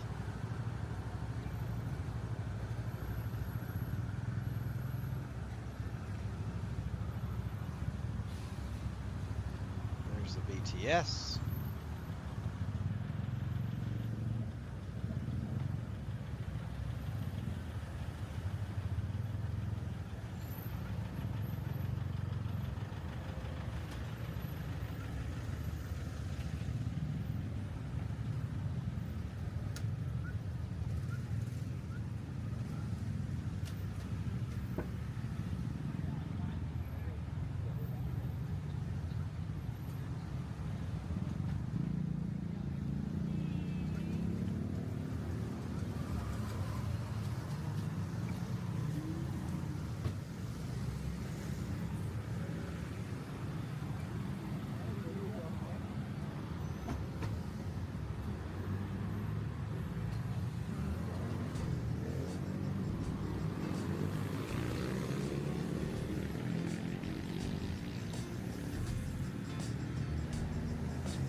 Oh,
excuse me.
into his NFL career. And last year's #1 overall pick, Bryce Young, is getting benched in favor of Andy Dalton. The decision came out yesterday, just after our show finished on a Monday.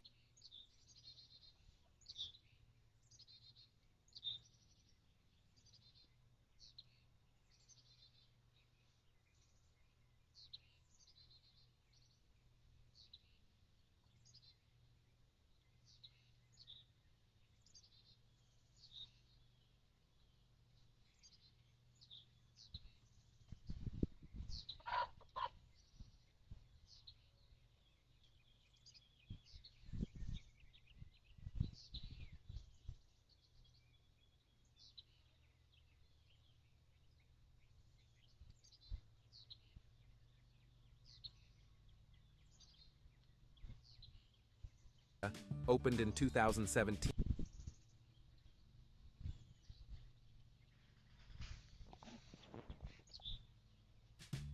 It's time to review a famous hotel in Thailand. Let's talk about Deep Blue Z10 Pattaya. Let's begin.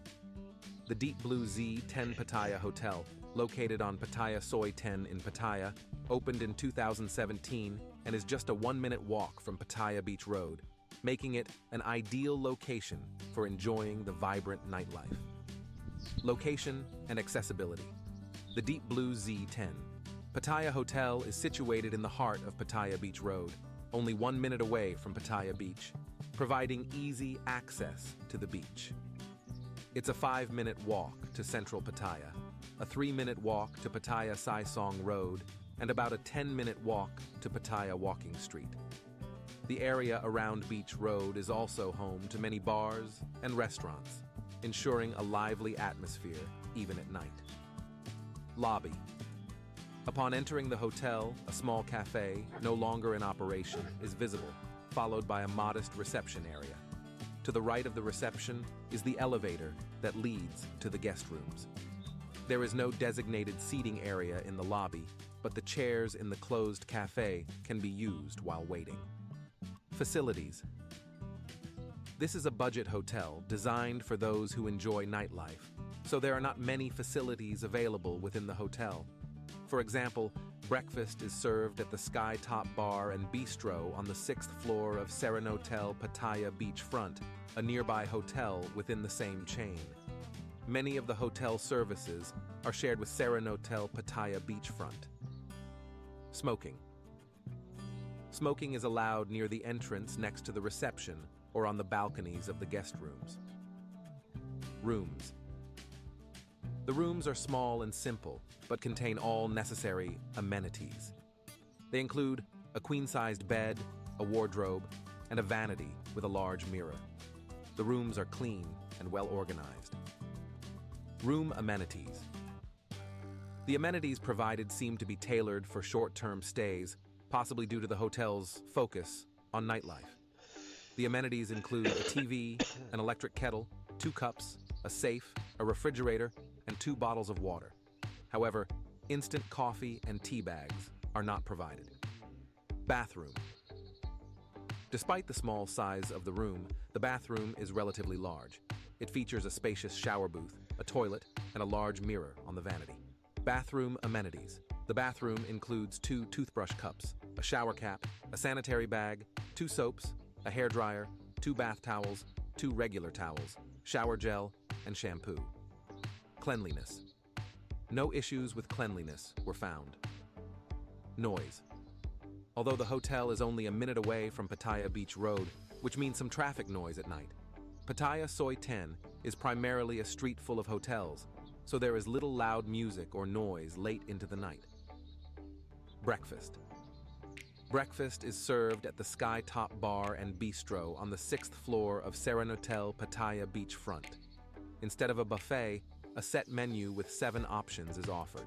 Coffee is available as a drink. The highlight of the breakfast venue is the excellent view of Pattaya Beach. While the food itself may not be exceptional, having breakfast with such a beautiful view was enjoyable. Free Wi-Fi. The Wi-Fi speed is adequate.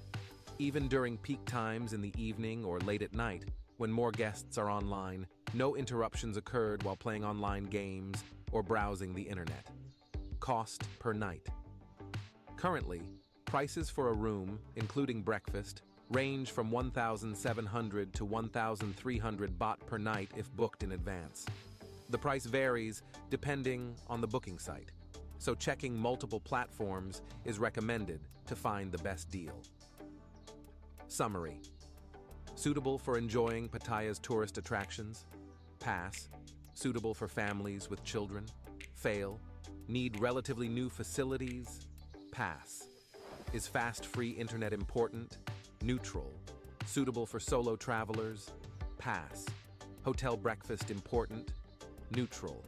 Enjoy sightseeing during the day and sleeping at night? Pass.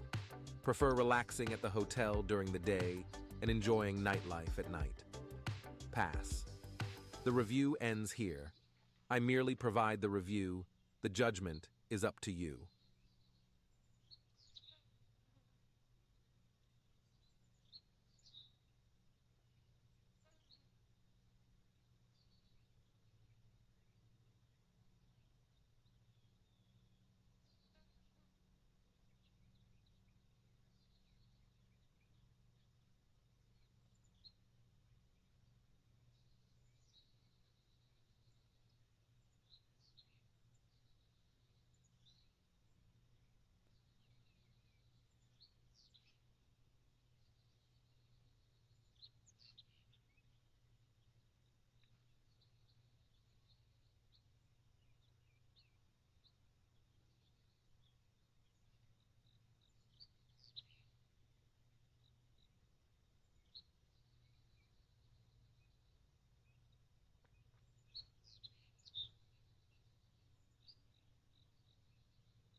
Welcome to Bangkok, Thailand. This is the land of smiles. Thailand is one of the most visited countries in the world, and Bangkok is consistently the most visited city in the world. And with so many tourists, you'll also find plenty of scams and hustles. I'm Cal, and I've lived in Thailand for 8 years. And I hope this video helps you avoid any scams or hustles that you might encounter. I'll cover transportation scams, sightseeing scams, plain old walking around scams, shopping scams, banking and credit card scams, restaurant scams, tour scams, accommodation scams, nightlife scams, and phone and internet scams. That's a lot of scams, but after watching this video, you'll be able to confidently anticipate all of the potential scams that you might encounter here in Thailand. And let me know in the comments, have you experienced any scams in Thailand? Did I miss any important scams? Let's get started with transportation scams, as these are extremely common and almost impossible to avoid. And the first scam that you might encounter occurs when you walk out of the main airport at Suvarnabhumi. From the airport, you'll have two options for taking a taxi into the city. You can walk directly outside at the second level, and here you'll have plenty of taxis sitting and waiting, and a tote will come and ask you where you're going. I recently returned from a trip, and I went to check what the price would be to get back to the Rama 9 area here in Bangkok, and the tote quoted me at 1,000 baht to get to Rama 9.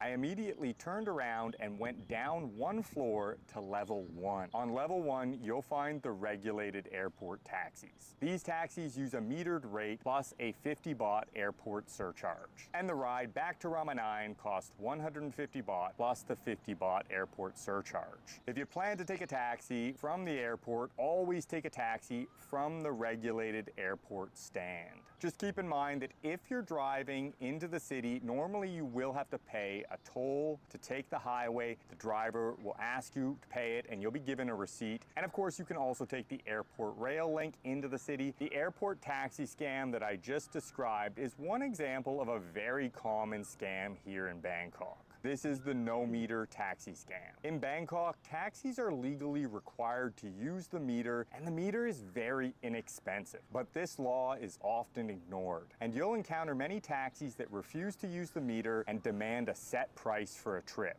That price is often much higher than the metered rate. First, you should always avoid taking a taxi that's waiting by the curb in a popular tourist area. These taxis will almost always demand a set price. You should wave down a taxi that's driving by on the street, and when you get in, they should turn on the meter. If the driver doesn't turn on the meter, say meter cop. This is a polite way of asking them to use the meter. And if they refuse to turn on the meter, simply get out of the taxi and wave down another taxi. It's quite common to wave down multiple taxis in popular tourist areas before a driver will agree to use the meter. Once you've successfully waved down a taxi and they've agreed to use the meter, you might encounter our next taxi scam. This one happened to me a few years ago. At the time, I got in the taxi and the driver simply turned on the meter. A journey of 5 kilometers with light traffic will normally cost you about 55 baht, and a 10-kilometer journey will normally cost you about 80 baht. The meter goes up slowly and steadily, but on this particular journey, the meter started racing at about 5 times the normal rate. This is the fast meter scam, and it's a meter that's rigged to speed up when the driver hits a switch. Just keep an eye on the meter, and if the meter suddenly starts jumping by 2 baht every few seconds, you have a taxi with a fast meter. But this scam can also occur with a meter that suddenly stops working. And when the meter stops working, the driver will use it as an excuse to demand a much higher set fare. If this occurs, it's best to simply offer the amount that was on the meter, get out, and get a new taxi. But even if the meter is on and running correctly, you might encounter the scenic route scam. In this situation, the driver takes a much longer route in order to increase the fare. And this one can be pretty annoying because it will also add significant time to your journey. And the best way to avoid this scam is to simply open Google Maps when you get into the taxi and track the route that the driver is taking. When the driver begins to take the wrong direction, normally I'll tell them to go the right direction, and if they refuse, I'll tell them to let me out of the car. And during your taxi ride, your driver might also recommend that you check out some different places while you're in Bangkok.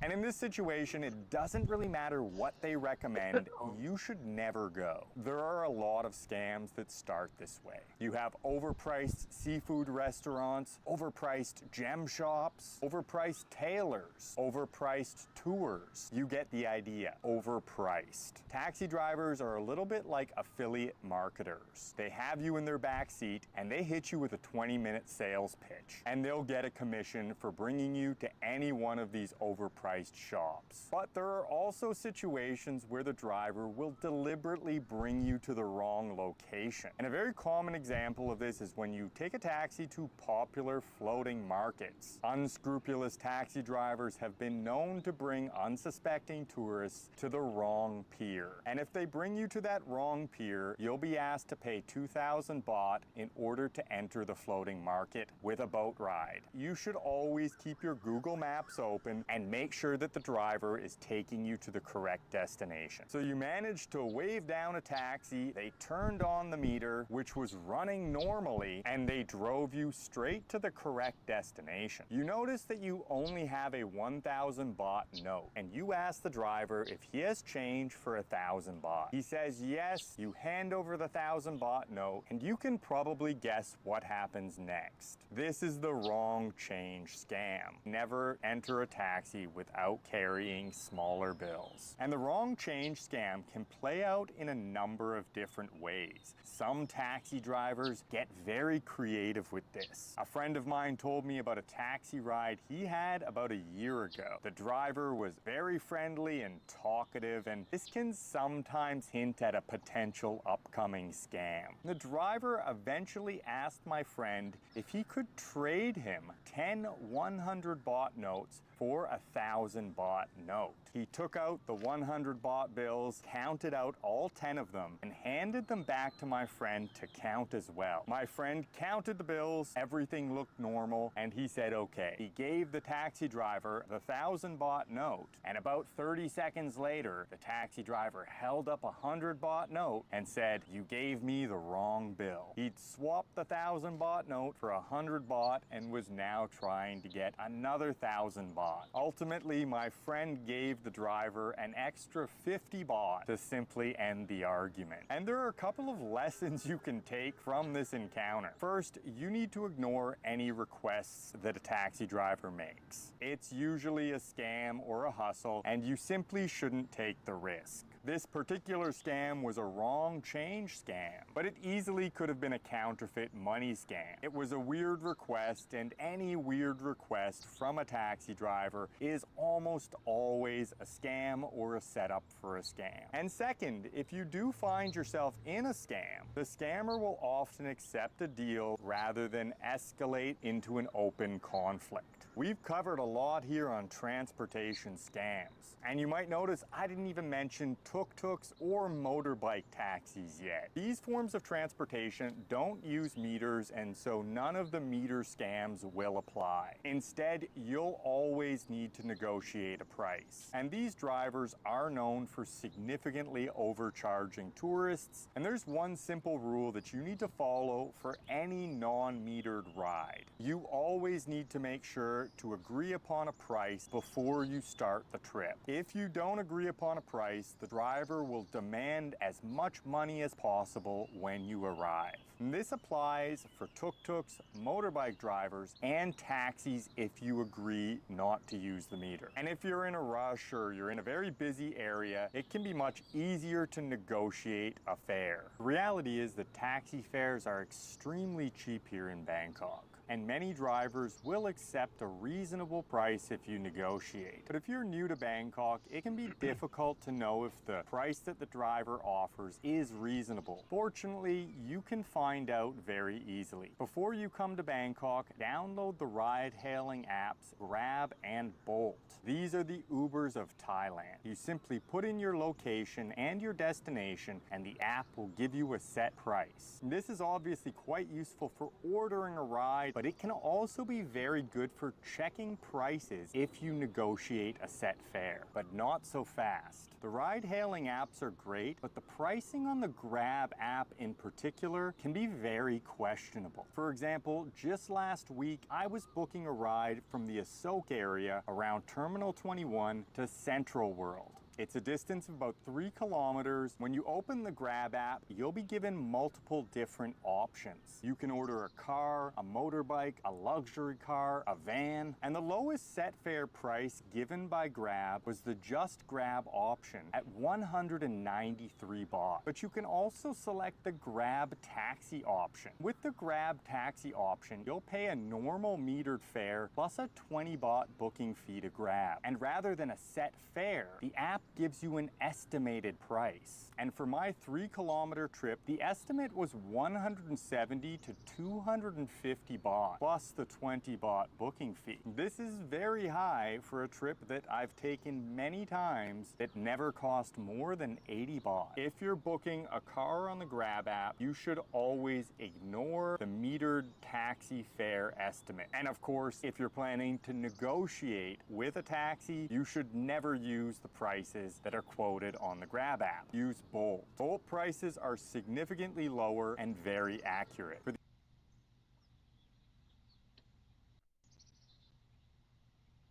The exact same trip between Terminal 21 and Central World, the Bolt app gave me a very accurate metered estimate of 60 to 90 baht. And it also gave me the option to book a Bolt car with a set price of 70 baht, which was exactly the same as the meter fare that I paid. But even if you can't get a car from Bolt, you can use the price on the app to wave down a taxi and negotiate a reasonable fare, given that the prices on Bolt are almost exactly the same as the metered rate. Keep in mind the prices on these apps can change, and so I recommend that you download both apps and you just check the prices on both of the applications before you order a car. Even if you get a reasonably priced ride, you still need to be careful with ride-hailing apps. They've become very popular, and with popularity, you get scams. I experienced a new one a couple of months ago. If I'm traveling between cities, I often book a car using Bolt. For example, to travel between Bangkok and Pattaya, it only costs about 1,200 to 1,400 baht, and on a recent trip I was traveling with a couple of friends and we booked a car to pick us up at the Terminal 21 in Pattaya and drop us off in Bangkok. The driver picked us up and drove us to Beach Road in Pattaya. He then asked us to change cars because he had a problem with his car. When we arrived in Bangkok, the driver asked for more money. I took out the app, I showed him the price on the app. Eventually, he gave in and he accepted the Bolt price. So we escaped any scam, but there was obviously an attempt to get a little bit of extra money. So my recommendation is to avoid any situation where the car changes. This means you're no longer taking the car that's registered on the app.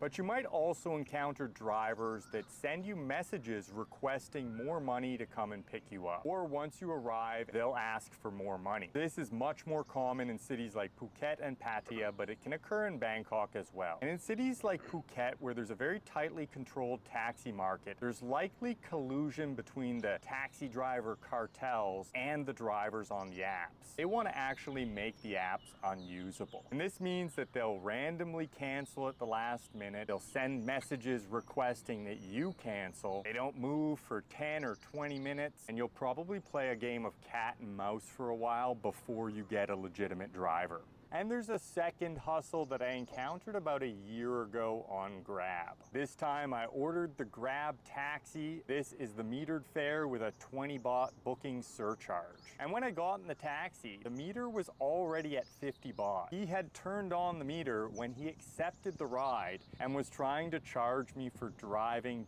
to the location to pick me up. This is not how the Grab taxi option works. And I told this to the driver and he reset the meter. The Grab driver should only turn on the meter when you get into the car. Let's move on to a scam that you might encounter when you're traveling between cities by train or bus. And when you walk up to a train or bus station, you might encounter a tote that asks you where you're going. And when you tell them, they'll tell you there are no more seats on the bus or train. But they'll offer you transportation with a bus or a van and sometimes claim to work for the Tourist Authority of Thailand. These are all lies. It's very easy to walk up to a train or bus station at nearly any time and buy a ticket on the spot. And the Tourism Authority of Thailand is a government agency. They don't run tours. And they definitely don't employ totes that hover around train and bus stations asking people to get in their van. This is just an attempt to divert business to private bus and van services. These will normally be overpriced, and you can often wait a very long time if you do happen to take one of these vans, as you'll need to wait for them to fill the van to capacity before they leave. Perhaps you're looking for your own transportation and you'd rather rent a motorbike. In this scam, I'm going to cover both motorbikes and jet skis, and the parameters of the scam are almost exactly the same. In this scam, the rental shop will try to blame you for pre-existing damages to a motorbike or a jet ski. I'm going to go over 3 steps you can take to protect yourself from this scam. First, you can rent a motorbike or a jet ski directly from your hotel. Many hotels have rental agencies and they're very unlikely to operate any types of scams. It would be very damaging to their hotel as a brand.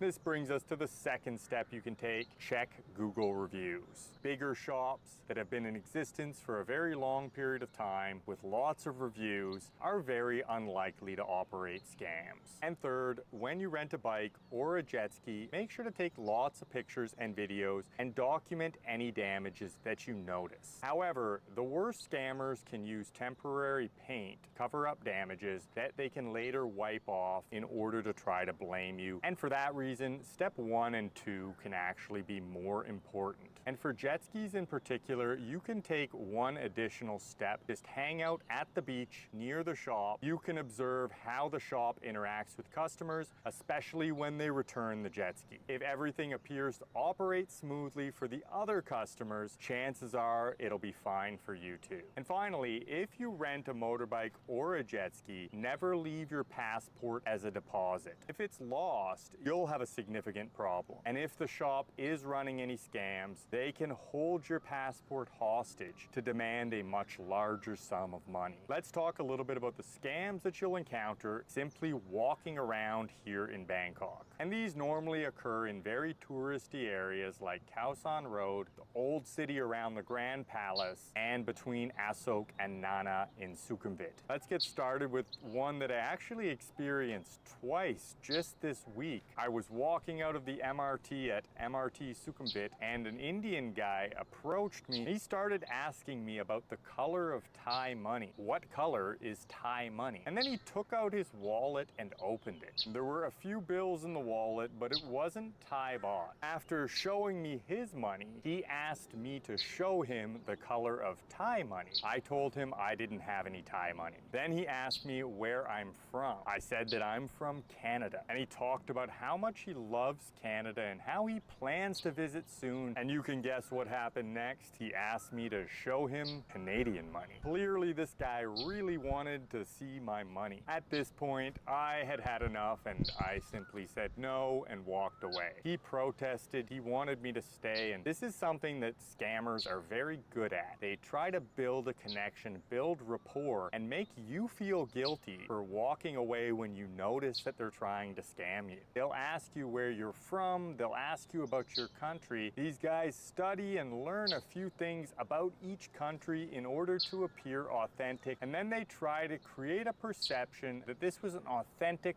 personal connection during your trip. Another common scam you'll encounter along Sukhumvit is the pseudo fortune tellers. And these guys are normally Indian or Nepalese, and they'll initiate a conversation with you by saying, "You're very lucky. Do you want to know why?" But they're only lucky because they keep on walking. If they stop, these guys will do some half-baked fortune telling, and then they'll ask you for money for the privilege of the fortune telling experience. And both of these scams are examples of a very common friendly stranger scam. A friendly stranger approaches you in a tourist area. He tries to build an authentic, genuine connection with you, and then he'll use that connection to try to scam you. And there are many variations to this scam. The number of variations grows every single year as entrepreneurial scammers come up with new methods to try to get money through this friendly stranger approach. But I'll run through a few of the most popular variations of this scam. First, we have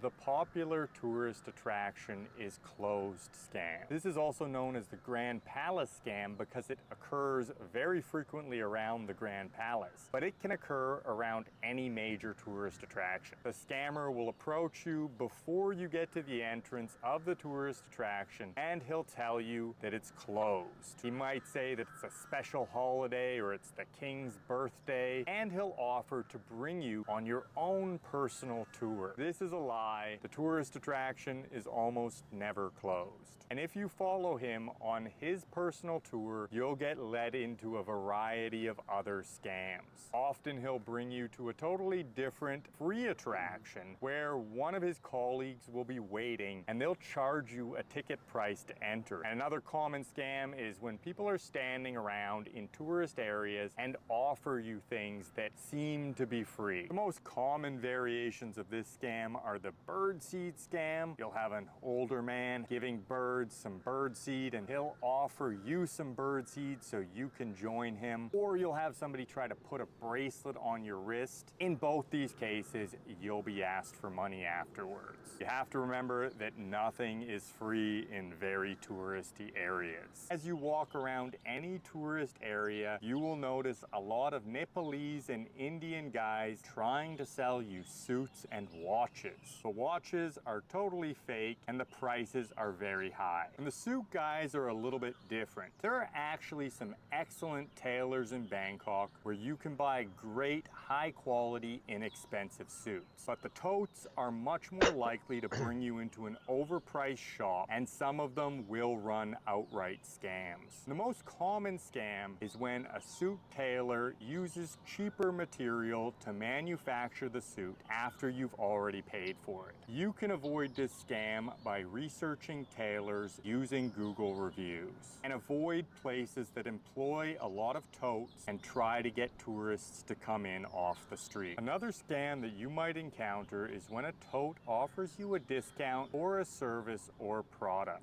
This is common if you're walking around checking out places like massage shops. If you're standing outside and checking the prices, a tote may approach you and offer to bring you to their shop where they'll give you a discounted price. They'll walk you to the shop and ask for payment. The tote normally doesn't work there. He just wanders around on the street pretending to work for shops and pocketing the money. You can follow one simple rule. You should never follow a tote anywhere. Whatever deal they're offering is normally a hustle or a scam. Most shopkeepers and vendors are good, honest people, but you can occasionally encounter a scam. Always ask for the price or to see a menu before you order, especially in the tourist areas. If you don't ask for a menu, it's a little bit similar to getting into a tuk-tuk without first negotiating the price. You can encounter an unscrupulous vendor who will ask you for a lot of money simply because they know you didn't see the menu. And as you walk around in touristy areas, you also need to be careful about pickpocketing. You could take a few steps to protect yourself here. First, never leave your phone sitting on a table in a popular tourist area. It's also better to wear shorts or pants with deep pockets and even zippers, and make sure to keep your belongings in front of you. And the pickpocketing gangs have also been associated with credit card fraud and theft.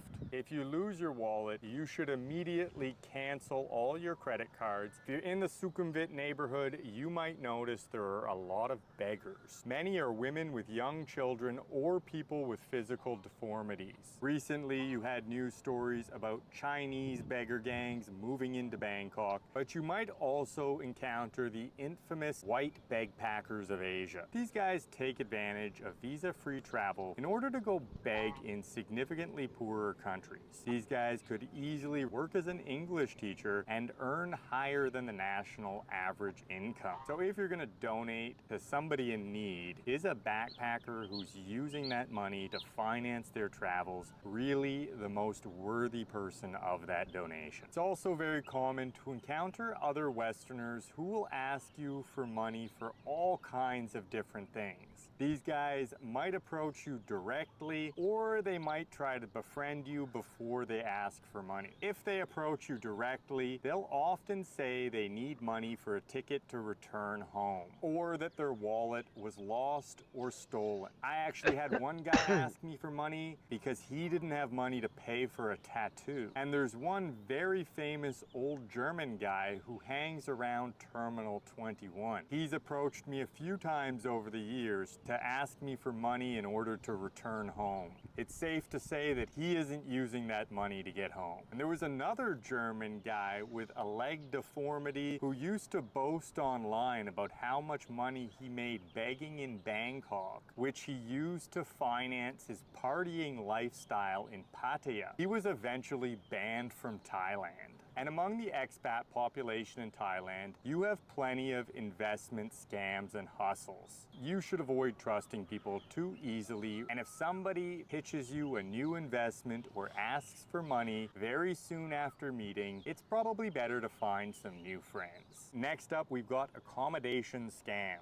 I recall when I first arrived in Bangkok, I had booked a hotel on booking.com, and on the website it looked quite nice. Clean, spacious, and new. But when I arrived, it looked dirty, small, and old. And the reality is that the hotel was using older pictures that they had shot using a wide-angle camera lens. You're probably aware that reading reviews is important before booking a hotel, but Thailand has strict defamation laws, and over the years I've noticed a big difference between the reviews on booking websites like Agoda and Booking.com and Google. The reviews on Google are consistently more accurate and balanced, and I always check the Google reviews before I book a hotel. But many travelers opt to book with Airbnb instead. And I no, don't do encountered that a shit. scam using Airbnb a few months ago. Don't do I that booked shit. a large condo on Nope. the app, and when I arrived, it simply wasn't available. Instead, the host had left keys for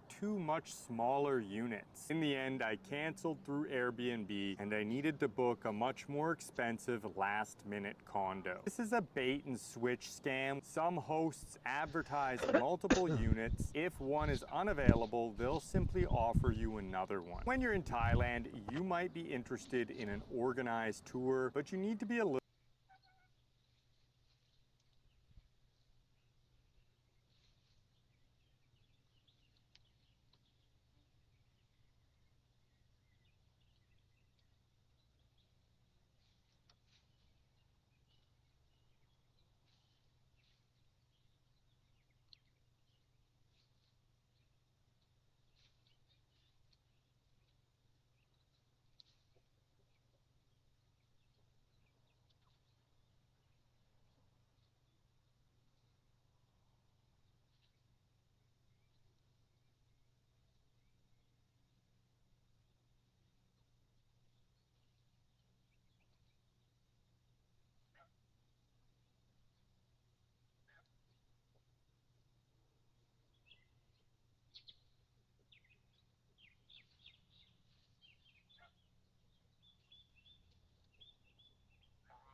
little bit cautious. There are some unscrupulous companies that don't include all of the costs of a tour. These companies will bring you to the destination. It might be an island excursion or a safari. And when you arrive, you'll be told you need to pay an additional fee to enter the island or the safari, or you'll be stuck waiting around for the van to bring you back to your hotel. When you book a tour, always ask exactly what's included in the price and check the tour company using Google reviews.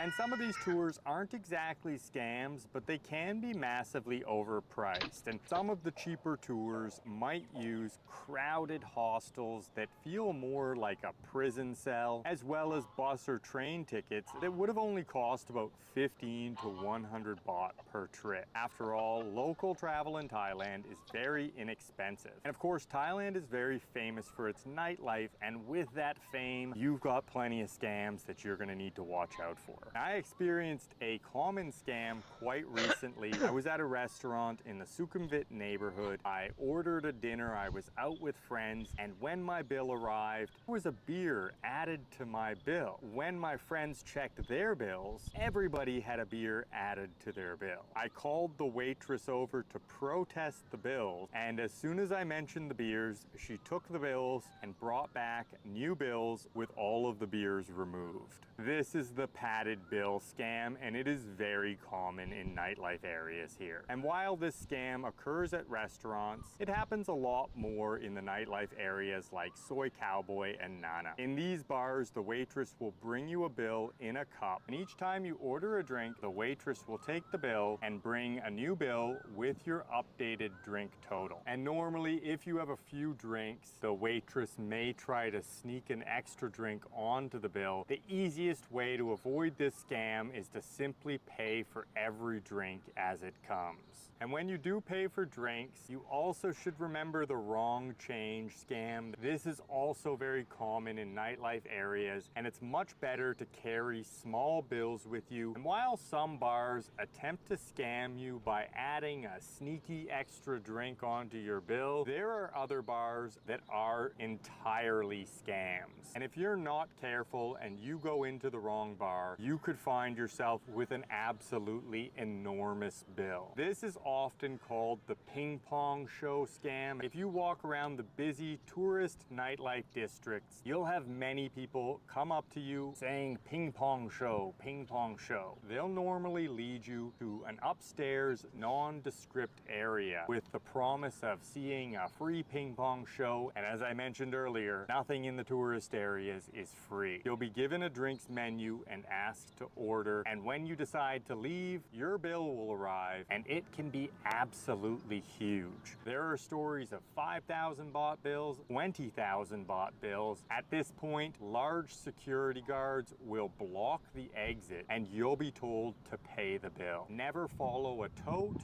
and never follow the recommendations from tuk-tuk drivers or taxi drivers, especially when it comes to nightlife.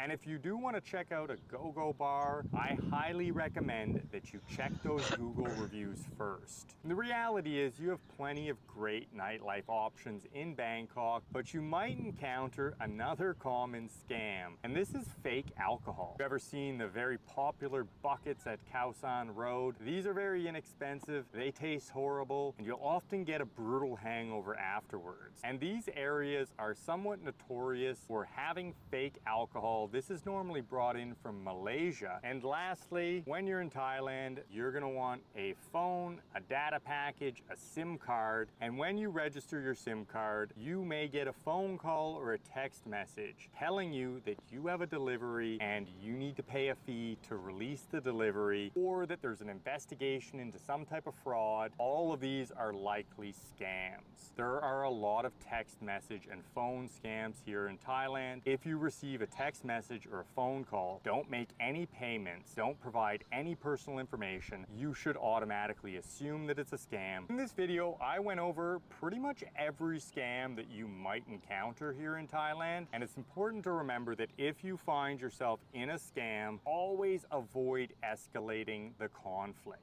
In most situations, it's better to take it as a learning lesson and move on and avoid these scams in the future. And that's one of the reasons why I made this video. An ounce of prevention is worth a pound of cure. If you're involved in a significant scam or you really want to pursue justice, your best course of action is to contact the tourist police. Dial 1155, inform the police about the scam. They have English-speaking staff and they work with foreign volunteers who will be very familiar with all of the scams that you might be involved in. Have a great day. I'll see you next time.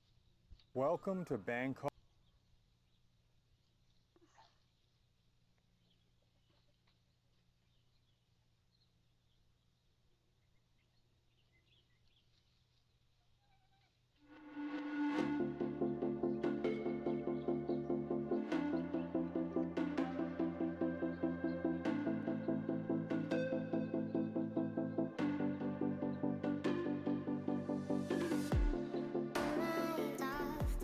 I've just left Thailand to come to Australia after being there for 2 months, and it always surprises me how many people I speak to that say they don't like Thailand. Now, I think there's a few main reasons why this is, and if you've never been or if you've been before, stay tuned and keep watching, because you'll either agree with me for the reasons that people don't like it, you'll disagree with me, or before you go you'll have a little bit better information about what the place is like rather than going and expecting something different than what the reality is.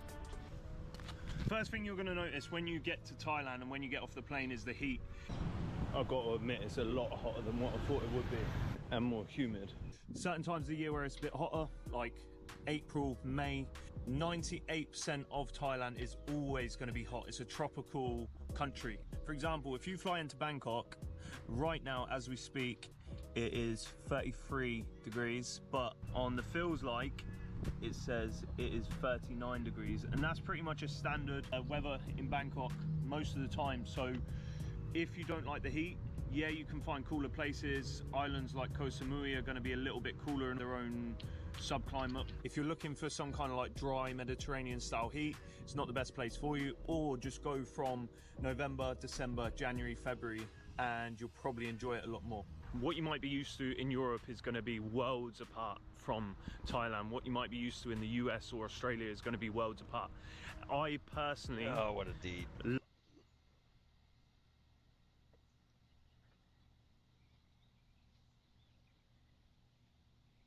Thai girls are lying to you. If you come in here on holiday and you don't want to get scammed and you don't want to waste a load of money, watch this video. As I said in my last video, I've lived here and worked with these Thai girls for a long time now, and I know every trick in the book. You don't want to get lied to, you don't want to get scammed, and you don't want to waste a load of money. Take some notes. Number one, Thai girls don't give real names. Now, if you haven't already noticed, a lot of these Thai girls have some strange names. Cartoon, Fanta, Toy, Joy, and they do this for multiple reasons. Reason number one, a lot of the girls out here are actually embarrassed of their real Thai names, and they don't want to give a name like Pimawali Sawangaboom to their new Western friend. He's going to feel embarrassed by that. He's probably never met a girl with that sort of name before in his life, and they use names like Party, Candy, Cream, and all these cute names to try and, you know, win him over quickly. Second reason these Thai girls lie to you about the fake names is because when they move to a new bar or they move to the other side of town, they want to start afresh again. They don't want any association with their old name and all the old people they used to know. They want to start fresh. They want everything new. It actually took me about 2 months to get to the bottom of my girlfriend's real name. The name that they give you originally is like a cute name,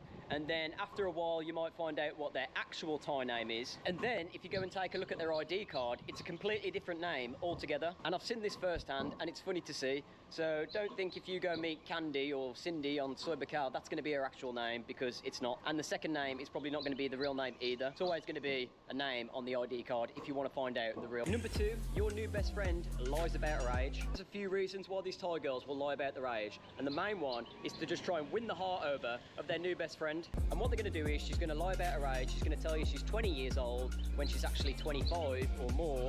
And if you end up actually staying with this girl and living with her for a long time, taking care of her for a few years, what you're going to find out is her real age, and by that time she's actually 30 years old. And if you knew she was 25 in the beginning, maybe you wouldn't have actually invested all this time and all this money into this girl. So what she's done is she's lied about her age, she's told you she's younger than she is, so you fall in love with her. And I just want to put this out there and say I have got nothing but respect for Thailand and Thai women. I love Thai women, that's why I'm here. And this video is just purely for entertainment purposes. So if there's anyone out there thinking I've got a massive grudge against Thai people, it ain't like that. And if you listen to what I'm going to say in this video and you do come here, it's going to save you a bit of time, a bit of stress and a bit of money. That's all there is to it. Number 3, I just started working at the bar today. Now this is another common phrase that you're going to hear if you go into any bars in Pattaya or around Thailand, and the girls use this trick to try and tell the new Western friend that she's the new lady in town. He's going to think, wow, I'm a lucky guy, she just started working today. What you find is the girls that use this phrase have been working here for a couple of months, you know, they haven't been here for a couple of years, but they'll try it on with every new person they meet. It's just an easy trick they use to try and, you know, win the heart over of a man quicker. And sometimes they use it in a joking way, but, you know, they're always trying to exaggerate the truth. But if you come in here and you hear that phrase, I've just started working in the bar today, just think twice about it, because they could have been working in the bar for 5 years for all you know. But like I said, generally they only say this for the first couple of months. Number 4, I'm from Bangkok. Now there's 2 reasons for this. Number 1, if a girl tells a new customer that she's from some random town up north in the middle of Isan with some funny name that he's never heard before, he might think twice about spending the rest of the night with this girl and spending more money and more drinks on her, because, you know, if he's a bit timid and a bit shy and he's new to all of this, he might think, oh, I don't know about this girl, you know, she's a bit different to what I am.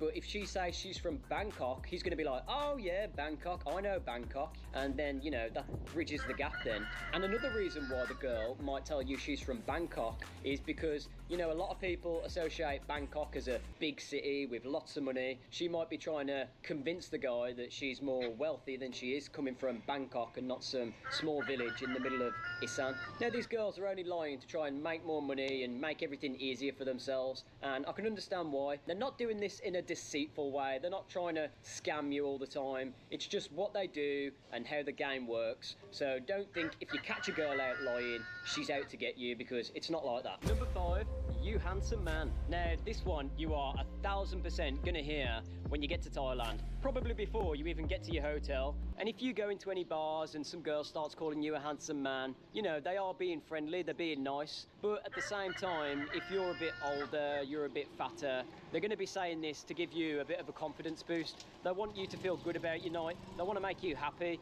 The happier you are and the more you're enjoying yourself, is the more likely you're going to be getting your wallet out and buying drinks for them. That's all it boils down to at the end of the day. The happier they make you feel, the more money you're going to spend. Number 6, it's my birthday, and in this one I'm going to be dropping some truth bombs.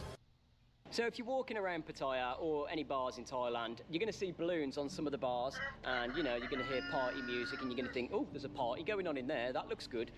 What they do is they put these parties on sometimes when it's quiet and they haven't got any events planned.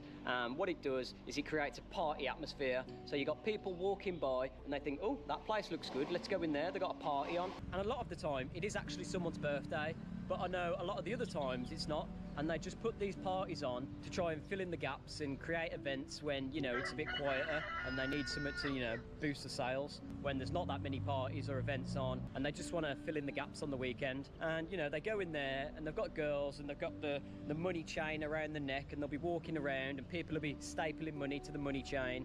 And, you know, if you've come here for the first time, you're not going to know if it's someone's birthday or not. You're just going to think, oh, there's a party going on, it's her birthday, I'll give her 100 baht. So if you're walking around and you see a party on and you see a girl with a big money chain, don't always believe it's a birthday, because it's not. Sometimes it is, but not all the time. Now, if you've made it this far, I want to tell you at the end of the video, I've got a secret hack for you that's going to make your time here a lot more easy, a lot more enjoyable. Coming here for the first time, you've never been here before, it's definitely going to save you some heartache, save you some money. So stick around till the end of the video for the secret hack. Number 7, my friend just started work today. Now this one is another common trick they use in the bars, and they do this to try and help the new ladies get some more drinks, break her in, make her feel comfortable. Some of the times this is true, But I know for a fact that other times it's not true, and they do this just to try and get some extra drinks, get some extra commissions and some more money, and you can see why. But the reality is it's not their first day at work today. They've probably been here for a couple of weeks, a couple of months already, and they use this one on the tourists that have just got here. They've never been here before. They don't know how it works with these bars and these girls in Thailand, and it's very easy for them to say this to that customer, and he's going to believe it straight away. There's no reason why you wouldn't believe it if you didn't know anything about it in the first place. It's very easy just to say yes to everyone here, and before you know it, you'll have 4 girls on your table. 2 of them are new, one's just started today, and you know, they're probably pulling the wool over your eyes, trying to get all the money out of you that they can. If you hear any of these phrases, just think twice before, you know, pulling your wallet out.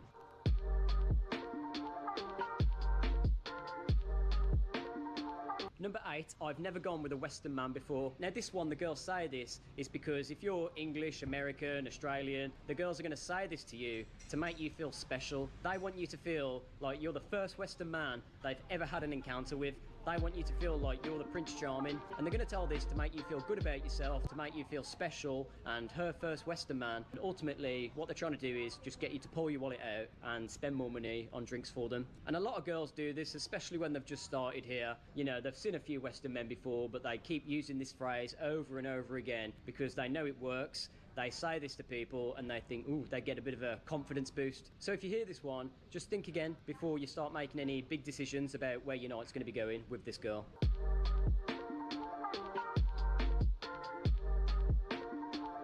Number 9, she doesn't have a boyfriend. Now, a lot of these Thai girls do have boyfriends. They've got boyfriends up north, up in Isan, and they tell this to guys out here to try and convince them that they haven't got a boyfriend, so they'll pull the wallet out again and spend the money on them. But the reality is that a lot of these girls do have boyfriends, and I've seen their own boyfriends even come into the bar before and get money off them. And the majority of these girls are working in these bars to send money to the boyfriends as well. So they'll be working in the bars, they'll be getting the money from the customers and then giving it to a real boyfriend.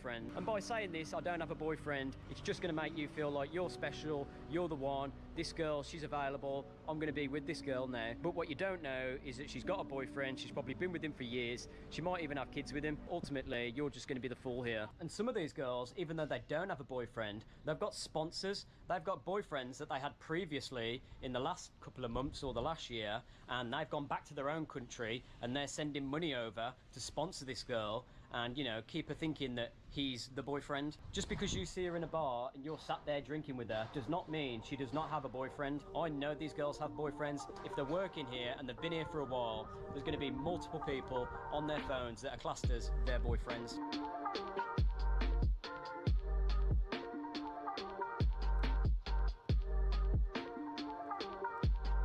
Okay, number 10, I don't like Thai guys.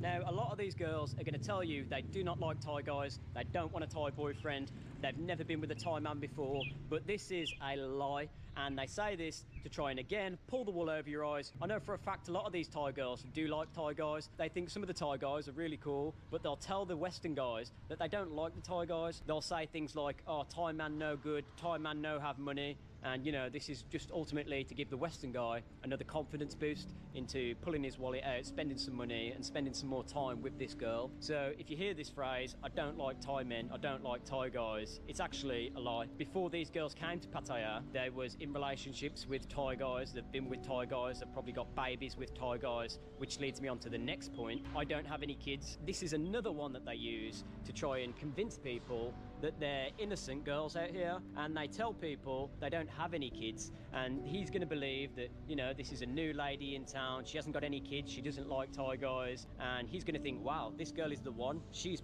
perfect. But when in reality, she's got a Thai boyfriend back home, she's got 3 kids, the money that she's making in the bar, she's sending to the Thai boyfriend to give to the kids already. You can tell these girls a mile off sometimes. You can even see the scars on the belly and stuff. But yeah, these are obvious reasons why the Thai girls out here are going to tell these Western men that they haven't got any kids, because a lot of guys don't like to go with girls that have already had kids. A lot of guys don't want to be tied down looking after a baby, you know. They just want, you know, a new relationship with a new girl who hasn't got any ties to anyone else. So they're going to tell this lie. Just be aware of it if you hear it, because I know for a fact, I'd say about 70% of them actually do. Teen pregnancy in Thailand is high, and a lot of the girls come to Pattaya because they've come here to make money to provide for their kids. they come here because there's no job opportunities up north and they can make a lot of money down here. So they come here to make money in the bars and then go and send the money back home. So if you hear this phrase, I haven't got any kids, it's not always going to be 100% true. There's no way of actually knowing unless she's going to be really honest with you. But just be wary and think twice before doing anything serious and making any big decisions with these Thai girls, because if you think she hasn't got kids and you get with her, you end up living with her, and then a year down the line she tells you she's got a kid, you're already way too invested in this relationship to end it with her, and you might think, oh, you know, I love her now, it's not so bad. And this is what they do. They pull the wool over your eyes, they tell you these lies, so you spend the money, you get in the relationship, and then later on down the line they start dropping all these truth bombs on you, and at that point you've already spent too much money, too much time and too much effort into this girl to give it up.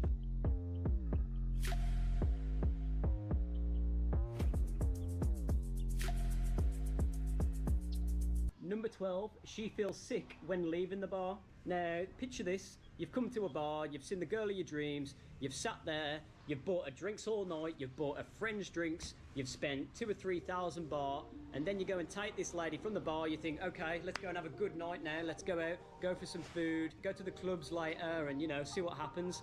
And then what's going to happen is as soon as you leave that bar, you're going for a walk, she starts saying, oh, I feel sick, I've got patong, I've got tummy ache. And what she's doing is that, you know, she's trying to pull the wool over your eyes once again. You've come into the bar, you've spent a load of money, she's got what she wants out of you, and now she's just going to be acting, you know, a bit down, a bit tired, sleepy and grumpy. And they do this because ultimately they don't want to spend the night with you, they just want, they've got what they want, they've got the money, and now they just want to relax and try and fizzle things out as smoothly and as quiet as possible. And, you know, I've had customers come back in the bar the next day and speak to me and say, oh, I don't know what happened to her yesterday, we was fine in the bar, and then we left, and then she was tired, she was sick, and she didn't want to do anything. And I'm sitting there thinking, you know, I've heard this all before, but I don't want to be nasty to the guy and tell him. And you've got to be aware of these things if you're coming out here. And this relates to the secret hack at the end of the video, and I'm going to tell you how you can avoid this happening, so stick around to the end. And by saying she's sick and she's tired and she wants to go to sleep, is basically saying, I'm not up for it tonight, I want to go to the room, sit on my phone all night, look at Netflix, and yeah, go to sleep basically. And you know, you've just spent like $100 on this evening and it's all gone down the pan. So yeah, stick around till the end to the secret hack, and I'm going to show you how you can avoid this. This next one, number 13, is going to relate straight onto number 14, and it's that she doesn't answer your calls. Now picture this, you've had a good night together, you know, you've took her out the bar, you've been to the clubs, you've been to the restaurant, you had an amazing time at the hotel, and then the next day you think, wow, I'm going to message her again. You message her again, you say, hey babe, how's it going, what you up to, and blank. You try calling her, no phone call, and you know, this goes on and on for a few hours, and then you're going to get a text message later on in the day saying, sorry, my phone no good. And yeah, this is number 14 now, and this is the last trick that they play in the book. When they've ignored you all day and you're really hung up over these girls and you're trying to get in touch with them and you're trying to message them, do everything you can to see them, and then she's going to tell you that her phone's broken and her phone's no good and it's an old phone and she needs a new one. And if you've been here for a while, you already know this trick, but if you're a new guy that's come here and you've never been here before, and if you've got a big heart and you've got a big wallet and you think, wow, I'm going to show this girl the really good man I am, I'm going to buy her a new phone. And yeah, a lot of guys do this. You wouldn't believe the amount of brand new iPhones I've seen brought into the bar from customers, from girls saying, my phone broke, no good, my phone old, not work. And yeah, it's just crazy to see the amounts of money that these new tourists that have just got here spend on these Thai girls because they're lying to them, telling them that their phone's no good. Now, a lot of the time, maybe the phone is no good and it's old and it's broken, but there's no reason why they should be ignoring you. But they know if they make you wait, they ignore you for a day or two, they make you go crazy, and then you get a message saying, oh, my phone's broken, it's no good. They've got more chance of getting a new phone out of you. Okay, secret hack, and this one is going to cut out all the middleman stuff, all the annoying stuff, all these lies and deceit that you're going to have to go through. You're going to save time, you're going to save your money, and all you've got to do is when you go out there and you're looking for a girl, go for the girl that's looking at you, go for the girl that's trying to pull you in the bar, go for the one giving you the eyes. if you go looking around and, you know, you see a blonde bombshell who's really hot and you think, wow, I want her, but you're a bit older and you're a bit fatter and you think, well, maybe she doesn't like me, but you're going to go with her anyway. You go over to her, you ask her if she wants a drink, she's going to be like, okay.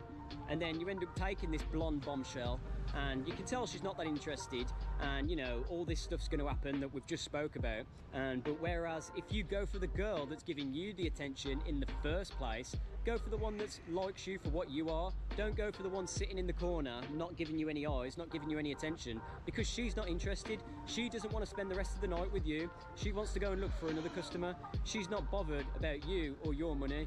And if you do go with that girl, she's only going to be sitting around playing the game and, you know, trying to get the money off you by drinks or by any means necessary, and you're going to be the fool for this. So my advice, go for the girl that's giving you the eyes, because that way you're pretty much guaranteed to have a more enjoyable night. You're not going to be wasting your money. You're going to be with the girl that's happy to spend her time with you.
that's it. That's Trash Truck Tuesday. Hope you enjoyed it.